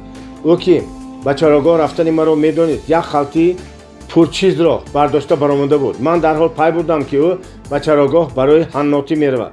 сони фаҳмам, ки дар ҳақиқат ӯ ба чӯпонҳо баъзе молҳои камёби саноатӣ бурда ба ивазаш пӯсти барра гирифтанӣ будааст. дар роҳ аз пешамон ду марди миёнсол ва як зани кӯдакдор баромаданд, ки ман барои онҳо мошинро нигаҳ доштам. яке аз мардҳо хоҳиш кард, ки зани кӯдакдорро ба кабина шинонам. гап назан, ба боло барояд. луқма партофт устод Зокир. мулоамак, аз шумо як илтимос, ҳамин хоҳари маро ба кабина шинонед, гуфт яке аз мардон ба усто. охир ба он кас чӣ шудааст? бо қар гуфт усто Зокир. ҷавону бача ҳастанд. ман бошам як муисафиди пойдард. пои дардмандам дар боло шамол мекашад. устод Зокир рӯзе 5 вақт намоз мехонд. ҳоло бе ҳеҷ шарму ҳаё дурӯғ мегуфт. ана биёед шинед. ба норозигии усто аз як аҳамият надода гуфтам ман. ту ҳам беақл будаи кӯ? бонг зад устод Зокир ба ман ва на дари кабинаро кушода баромад. ба фикрам ӯ пештар дар боло будани халтаи пурчизи худро дар хотир надошт. ҳоло онро ба хотир оварда зуд хест, ки ба боло бурад. ӯ аз он ду мард бо мулоҳизаи мабодо чизҳоямро надӯздан хавотирӣ мекашид. мулоамак дар боло пой дардмандатонро ба офтоб гарм карда меравед, хуб мешавад. ё бо киноя ё бо ки бо тасаллӣ додан гуфт яке аз мардон ба усто. ман дар дилам завқ карда хандидам. ҳамсафарҳои мо қариби нисфирӯзӣ ба манзили худ расиданд. аз мошин фаромадам. зани кӯдакдор аз киссааш коғази сесомӣ бароварда пурсид: ман майда надорам, ба шумо чанд сум пул диҳам? хоҳаракам 1 сум медиҳед. устоз Зокир ба ҷои ман дар рафт ҷавоб доду он 3 сум гирифта ба вай 2 сум гашта дод. ӯ кайҳо аз он ду марди дар боло нишаста ҳам 1 суми 2 сум ҷамъ карда будааст. дар болои ҳамин аз пас Анвар ва Туроб расида омаданд. монда нашавед амак, барои нимта пул ҷамъ кардед чӣ? хандида фарёд кард Туроб. аммо Анвар ҷиддӣ буд. кани амак, пулҳоро ба ман диҳед, гуфт ӯ ба усто. чаро ба ту медодам, ин пул соҳиб дорад, гуфт устоз Зокир ва 3 сумро ба ман дароз кард. Анвар гап назарӣ истод. ӯ интизор буд ки ман пулҳоро аз дасти усто мегирам ё не. ман пулро гирифта ба Анвар дароз кардам. марҳамат, ба ту даркор бошад гир. ҳамааш 3 сум. нобоварона пурсид ӯ. баъд пулро ба дасти зани кӯдакдор гардонда дод. маед, гуфт вай ба зана, пулҳоятонро агар ба меҳнат ёфта бошед, бекора ба ҳар ҷое напартед. устоз Зокир аз ин кори Анвар бисёр оташин шуда, ӯро дар дилаш дашномаҳо дод. нисфирӯзӣ ҳама дар сари чашмасори фаромада дам гирифтем, хӯрок хӯрдем. дар ин ҷо ҳолати аҷибе рӯй дод. ман ва Туроб ки бо ҳам ногаҳ будем, тамоман хомӯш менишастем. Туроб танҳо гоҳ-гоҳ писхандомез писхандӣ мекард. аммо устоз Зокир ва Анвар ба мо гам надода, бо ҳам дар бораи худо ва савобу гуноҳ мунозира мекарданд. он ҷӯратон меҳмони фарбе кӣ буд? мепурсид Анвар. ба вай: ту чӣ кор дорӣ? усто мақсади Анварро намефаҳмид. кориҳое ки шумо ба вай мекунедтон магар савоб аст? якум ин ки оташин шуда мегуфт устоз Зокир: бо вай чӣ кор кардани маро ту намедонӣ. дуюм ин ки ту умуман ба он меҳмони ман даҳан нарасон. вай одами ҳазил не. вай ҷанги ватанӣ хун рехта аз як пояш ҷудо шуда тубаринҳоро ва ватанро муҳофизат кардааст. давлат ба ӯ бесабаб ҳар моҳ пенсия намедиҳад. хуб, дар ҷанг иштирок кардааст, ватанро ҳимоя кардааст. майлаш, ман ба ин шубҳа намекунам. аз гуфти шумо давлат ба ӯ ғамхорӣ мекунад, пенсия медиҳад. хуш, акнун шумо марҳамат карда гӯед ки он дӯсти шумо чӣ хел ҳомии ватан аст ки савдогарию ҳаннотӣ мекунад. охир ин дуздӣ кардан аст ку. шумо одами диндор ҳастед, худатон ҳам ҳаннотӣ мекунед. магар ин гуноҳ нест? худат ҳаннот, ту ба ман ақл ёд надеҳ. гап нафта қаҳр кард усто. шабонгоҳ ба чарогоҳ расидем. чӯпонҳо моро хуб зиёфат карданд. дар ҷои кушоди гулхани калоне афрӯхтанд ва ҳама ҳалқа зада нишастанд. аҳли хонаводаи чӯпонҳо хурду калон ҳама ҷамъ шуданд. занҳо дар деги калони шӯрбо пухта буданд. ҳама сер шуда хӯрдем ва боз зиёдатӣ кардамон. дар зиёфати чӯпонҳо аз гӯшт сер мешаваду, лекин ҳалқатон хушкдия шӯхомӯзона рамӯз карда гуфт Туроб. меҳмонҳои азизи мо хафа намешаванд, гуфт Ҳикмат, чӯпони пир. арақхӯрӣ барои чӯпон гуноҳи азим аст. дар чарогоҳ касе арақ наменӯшад, лекин ман ҳозир шуморо беарақ ҳам маст мекунам. ҳикматота думбураашро ба даст гирифта достони аҷиберо сар кард. достони ӯ дар бораи ҳаёти худаш, ҳаёти чӯпонҳо буд. ҳама мафтуни садои ӯ шуданд. аз суруди ҷаҳаҷонангези ӯ шабҳои орому пурситории чарогоҳи нопайдоканор, чашмасорони обшор, талотуми рудҳои кӯҳӣ, рамаҳои гӯсфандон ва қуллаҳои сарсафеди кӯҳистон ба ҷилва меомаданд. достони пирамарди чӯпон дили моро аз шодию фараҳ пур мекард. дар ман аҷоиб ҳиссиёти тозае падидор шуд. гӯё садои меҳрангези достонеро ба ман мегуфт: эй содда, ту худатро бисёр паст нагир, қадри худатро дон, сарбаланд бош. ман бо чӯпонҳо хайрхуш карда ба роҳи худ баргаштем. устоз Зокир аз мо ҷудо шуда монд. ӯ ҳоло дар иҷрои нақшаҳои худ фурсат наёфта буд. ҳанӯз пешин нашуда ба он чашмасоре ки дирӯз ҷои дамгирии мо буд расидем. Туробу Анвар аз ман хеле пештар рафта хӯрок хӯрда нишаста буданд. Анвар маро ба хӯрокхӯрӣ таклиф кард, лекин ҳамин дам Туроб ба ӯ кимчӣ гуфт ки ҳарду баробар хандиданд. ман шубҳае надоштам ки онҳо маро масхара карда механданд. аз баҳри ба онҳо хӯрок хӯрдан гузаштам و سر روی ماشین نشسته برای هم دوام دادم. اما باز کارم آمد نکرد. نیم ساعت راه نگشته ایستاده موندم. دو فرد چراغی موتور از کار ماندند. در خودم چراغی احتیاطی نبود. من نان قاقی و دیروز مانده را قصیر قصیر خورده با مدد ماشین های راهگذر انتظار شده می نشستم که از قفا انور و تراب رسیده آمدند. من آنها را باز هم بد دیده خشم گرفته بودم و از آنها مدد پرسیدن را به خود آر می دانستم. برایتان رفتن گرفت. گفتم من به آنها و من چی کار دارید؟ با وجود این انور یاری دادنی شد. من رد کردم. چرا خودم هم نمی دانستم. از افتکار با کثافت تراب از انور هم دلم مانده بود و حال آنکه وی جوانی بد نبود، دلصاف و راستقلب بود، اما متاسفانه با تراب جویرگی میکرد. به هر حال از استهزاکاری های بی‌معنی خودم نسبت به انور بد پشیمان شدم. آنها ناعلاج راه را پرچنگ کرده از من دور شدند. به زودی از پیش یک ماشین بارکشی نپ نو آمد. من از شوفر آن یاری پرسیدم. با وی جوان ماشین مرا درست کردیم. من به او تشکر گفته خیر خوش نمودم. نمیدانم عیب به مزاج خودم بود یا فتنه و اغواگری تراب باعث شد که من از بین شوفرها دوستی به خود پیدا کرده نمیتونستم. هرگاه که ما با هم در یک جا جمع شدیم حتما یگان نفری آنها از بنفشه و زنازنی منو تراب گپ میکشیدند یا اینکه تراب یگان حزل دغل و تحقیرآمیز میکرد. این به من نه فقط نمیفورید بلکه بسیار سخت میرسید. دلم را آزرده میکرد. مجبور میشدم که همکاران خود را از آنها دوری جویم.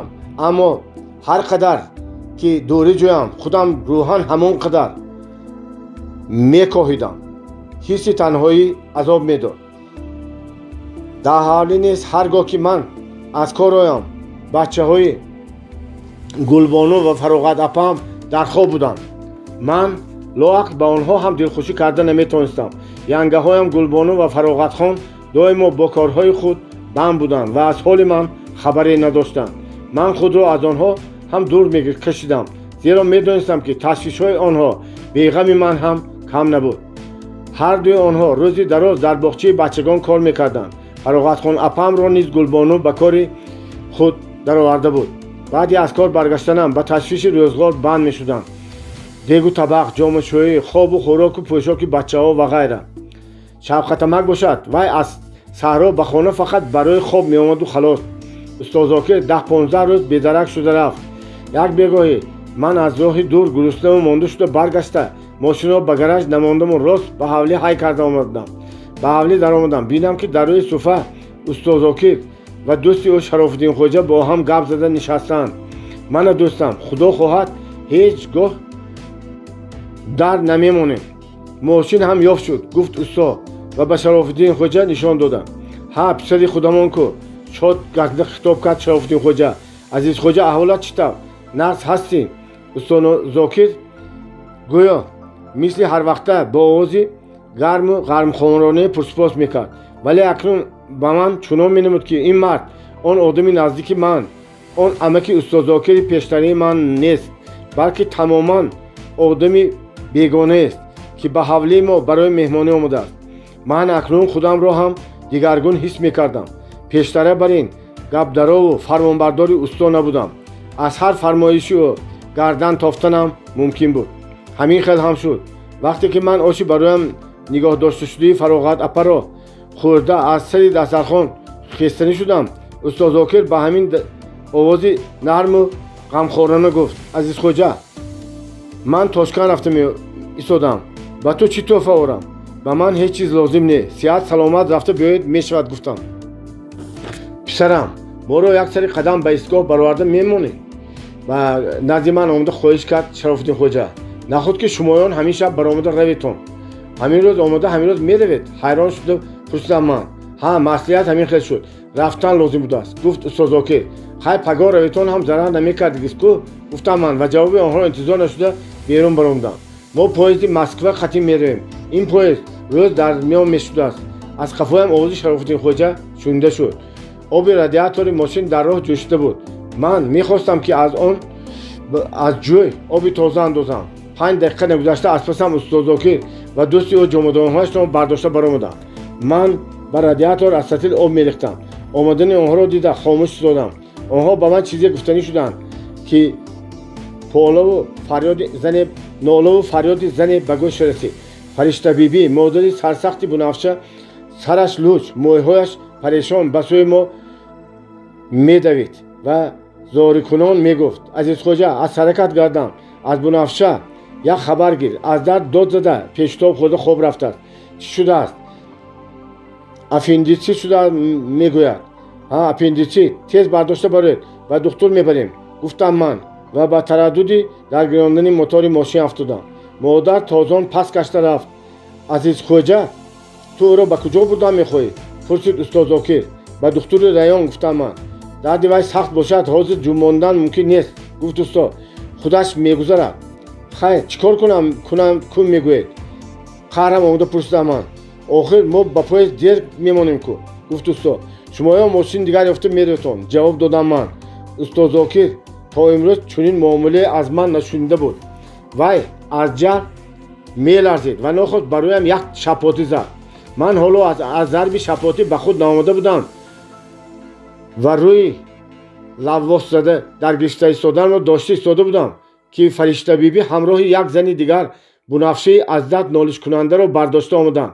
ман ба сӯяшон давидам. бунафшаро ба рӯи даст бардошта назди мошин овардам. дар болои мошин кӯрпача андохтанд. баъд беморро бардошта ба рӯи кӯрпача хобондам. ман зуд фаромада бортро маҳкам кардам ва ба кабина нишастаму моторро даргирондам. пеш аз он ки мошинро гардонам, дари кабина кушода ба болои мошин нигоҳ кардам ки бемор чӣ ҳолат аст ва модараш бемалол нишастааст ё не. бинам ки устоз Зокир ва Шарофиддин аллакай дар болои мошин ба ҳузур нишаста гирифтанд. ман бар оташи қаҳру ғазаб гӯё ки лапи дар гирифта рафтам. ман ба истгоҳ намеравам. мо дар сари роҳ чаҳорраҳа мефурӯем, гуфт меҳмони ҳаннот. устоз Зокир қавоқ андохта дам назада ба пушти кабина такя карда меистод. фароед тезтар. боз сахттар фарёд кардам ман. аз афтикор башарии ман ба он лаҳза хеле таҳдидомез буд ки дуяшон ҳам фурӯ кашида хоҳам нахоҳам бархестанд. вале би борти мошинро гирифта, поҳояшонро ба болои чархи мошин гузошта паси ҳам фуромаданд. ман ғалаба кардам. аввалин бор бар амаки намозхони беимонам ва дӯсти ҳанноти ӯ ғалаба кардам. ман нафрату адовати худамро ба онҳо ошкор изҳор кардам ва онҳо лаб фурӯ бастанд. он чӣ ки то имрӯз маро ба устоз Зокир мепайваст, дар он лаҳза якбора бурида шуд. албаски ман дар ин қисса дигар ба устоз Зокир барз намегардам. бояд ба маълумоти хонанда расонам ки аз он баъд ман ӯро надидам. вай ғоиб шуда рафт. аз оилааш, аз калхоз, аз ҳама гурехт. ҳамон рӯз ҳам вай ба хонааш на ба ёди зану фарзанди худ, балки барои гирифтани дафтарчаи кассаи амонатӣ омада будааст. фароғатхон апам вақтҳои аввал гирист, оҳу нола кард, аммо баъд фаромӯш намуд. чунон фаромӯш кард ки гӯё устоз Зокир аслан ҳеҷ гоҳ вуҷуд надошт. аз мавзӯъ дур рафтам. дар сари чорраҳии калон ман мошинро ба роҳи миёна андохтам, аммо дар ҳамин кор хато карда будам. баъд ҳам бемору модараш ҳам худам ба азоб мондем. бо роҳи миёна мошинҳо кам мегаштанд. мошинҳои пурбор умуман намегаштанд, чунки барои раёнравӣ роҳи нави асфалтфарш аст. лекин роҳи нав нисбат ба роҳи миёна қариб 2 баробар дуртар аст. вай ними районро гирд гашта меравад. азбаски он рӯзҳо ҳаво хушк буд, ман роҳи миёнаро наздиктар гирифта бархилофи мақоли ба роҳи соз рафт. гарчи дур аст, мошинамро ба он андохтам. то нисфи роҳ чандон азоб накишида рафтем, аммо баъд вақте ки чодари шаб ҳама ҷоро фаро гирифт, мошини ман балои ғӯчида монд. ҳарчанд ки газ медодам, мотор дар шаби ором ғуррос мезаду мошинро намекашид. чархҳои ақиб дар як ҷо давр мезаданду халос. мошин то рафт балои чуқуртар меғотид. обронҳои калхоз заминҳо аз қавсоб хуб сер шавад гуфта ҳама оби ҷойҳоро бебаркаш сар дода буданд ки об на фақат заминҳои атрофиро, балки худи роҳро низ дар бисёр ҷоҳо ғарқ карда будааст. аз кабина фуромада саросема аз марзии заминҳо хасу хошок ҳар чӣ ки ба дастам ояд ғун карда оварда ба зери чархҳо партофтам, аммо чархҳо андак пеш мерафтанду боз дар як ҷо давр задан мегирифтанд. ба ман лозим мешуд ки аз нав хасу хошок кашонам. аз ғӯзапойҳои дар решаҳои заминҳо ғун карда монда бағал оварда ба таги чархҳо меандохтам. бечора фариштабибӣ ҳам беморро ба ҳоли худаш гузошта ба мадади ман баромада буд ва мисли ман то зонуяш балои ғотида ғӯза поя мекушонд. модари сарсахт ҷони худаш ва ба назараш нанамуда ҳаш нафас мекишту ҷандала мекард. лекин ҳамаи кӯшишҳои мо барабас рафт. мотори мошин тамоман кор накардамон. сеямон дар он шаби сарду торики зимистон ки кас лоақ таги пояшро дуруст намедид дар нимораҳо мондем. бунафша аз дард ва аз хунукӣ менолид. фариштабибӣ зор мегирифт. ҳоли ман бошад аз гиристан бадтар буд. ҳатман ягон чора ёфтан лозим буд. охир ҳаёти бунафша дар хатар буд. чӣ бояд кард? магар беморро бардошта пиёда ба ақиб ба қишлоқ барем? охир вайро зудтар ба духтур бурдан лозим. қарор додам ки бунафшаро бардошта ба тарафи раён ҳаракат кунам. илоҷи дигар нест. фариштабибӣ аз ин қарори ман чунон ба ҳайрат омада тарсу воҳима афтид ки ногаҳон аз гирья боз монда чашмони калони кушодаашро ба рӯи ман дӯхт. лекин ҷои баҳсу мунозира набуд. ман борти мошинро кушода бунафшаро рӯи ду даст бардоштам ба роҳ даромадам. вай нолиш мекард. модараш аз пасам кашол қадам зада ҳамчунон гирёну нолон кимчиҳо мегуфт. лекин ман аз гапҳои ӯ ҳеҷ чизро намефаҳмидам. ба ноги поям роҳро санҷида пеш мерафтам.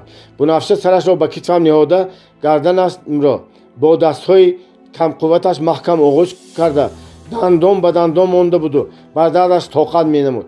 намедонам, то имрӯз ҳам ҳайронам ки 5 километр роҳро чӣ гуна тай накардам. ба раён чӣ гуна расидам. шояд нимбеҳуш роҳ рафта мерафтам. хира дар ёдам аст ки торик буд. аз таги поям шалапи садо мебаромад. оё бунафша садое мебаровад ё нолае мекард? ин ҳам ба ёдам нест. эҳтимол вай беҳуш буд. вақте ки ман ба ҳуш омадам худро дар як хоначаи сафеди озода ба рӯи карти хобида дидам. китфам, даст ва поҳоям каме дард мекарданд. аввал нафаҳмидам ки ман дар куҷоям. чаро дар ин ҷо танҳо хобидам. аммо баъд ба хотир овардам. беихтиёр бархоста яктаҳи беморро ба китфам гирифта худро ба дар задам ки аҳволи бунафшаро фаҳмам. ногаҳон занаки солхӯрдии сафедпӯш аз пешам баромада маро ба хонача пас гардонд ва ба саволам ҷавоб дода фаҳмонд ки бунафша худро нақс ҳис мекунад. оператсия нағз гузашт. хайрият. як маҳал ба хонача ҷора шодӣ анвар ва туроб даромада омаданд. ҳар сеашон дастонамро гирифта фишурданд. аҳволпурсӣ карданд. мудири гаражамон гуфт: боракаллоҳ, рости гап, ман аз ту ин қадар умед надоштам. ёдат ба хайр. маълум шуд ки ин воқеаро ба онҳо фариштабибӣ нақл карда будааст. аз мошин хавотир накаш ҷура. дӯстона хандида гуфт Анвар. туроб вайро буксир карда бурд. дар гараж истодааст. дар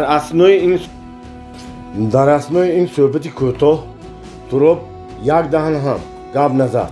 фақат гоҳ-гоҳ лабханде карда мемонд. аммо ин лабхандаш ба ришханд ё писханд заданҳои пештарии ӯ монандӣ надошт. дар вақти хайрухуш ман ҳис кардам ки вай дасти маро аз дигарон сахттар фишурд. аммо рӯяшро сахт чаппа гардонда ба чашми ман як бор ҳам рост нигоҳ накард. нахот ки виҷдони ӯ бедор шуда ва сухан даромада бошад. маълум мешавад ки виҷдон доштаасту то ин вақт онро пинҳон карда монда будааст. пагоҳии дигар ман ба қишлоқ баргаштам. баъди 2 рӯз фариштабибӣ ба ман тӯҳфаи азизе овард. ин тӯҳфа мактуби мухтасари бунафша буд. ҳамин ки бо аввалин калимаҳои хати ӯ чашмам ғалтид. ман худро дар дунё хушбахттарин кас ҳис кардам. азизам, навишта буд бунафша. ассалом. аҷаб одаме будаед шумо. ин чӣ гап? маро ба дасти ҷарроҳ партофта худатон гурехта рафтед. дигар ёде накардед. магар аз шумо умеди ман ҳамин буд. шумо маро ба ҷон қарздор карда мондед. акнун ман тамоми умр ба одамҳо гуфта мегардам ки азиз акам маро як бор аз қушқори бадқаҳр, бори дигар аз аҷал халос кардам. ташаккур. бунафша. ман ин хатро хондаму худ ба худ гуфтам: аз колхоз намеравам. ба ҳеҷ куҷо намеравам. Москва, Душанбе, соли 1961, соли 1962. Поёни китоб.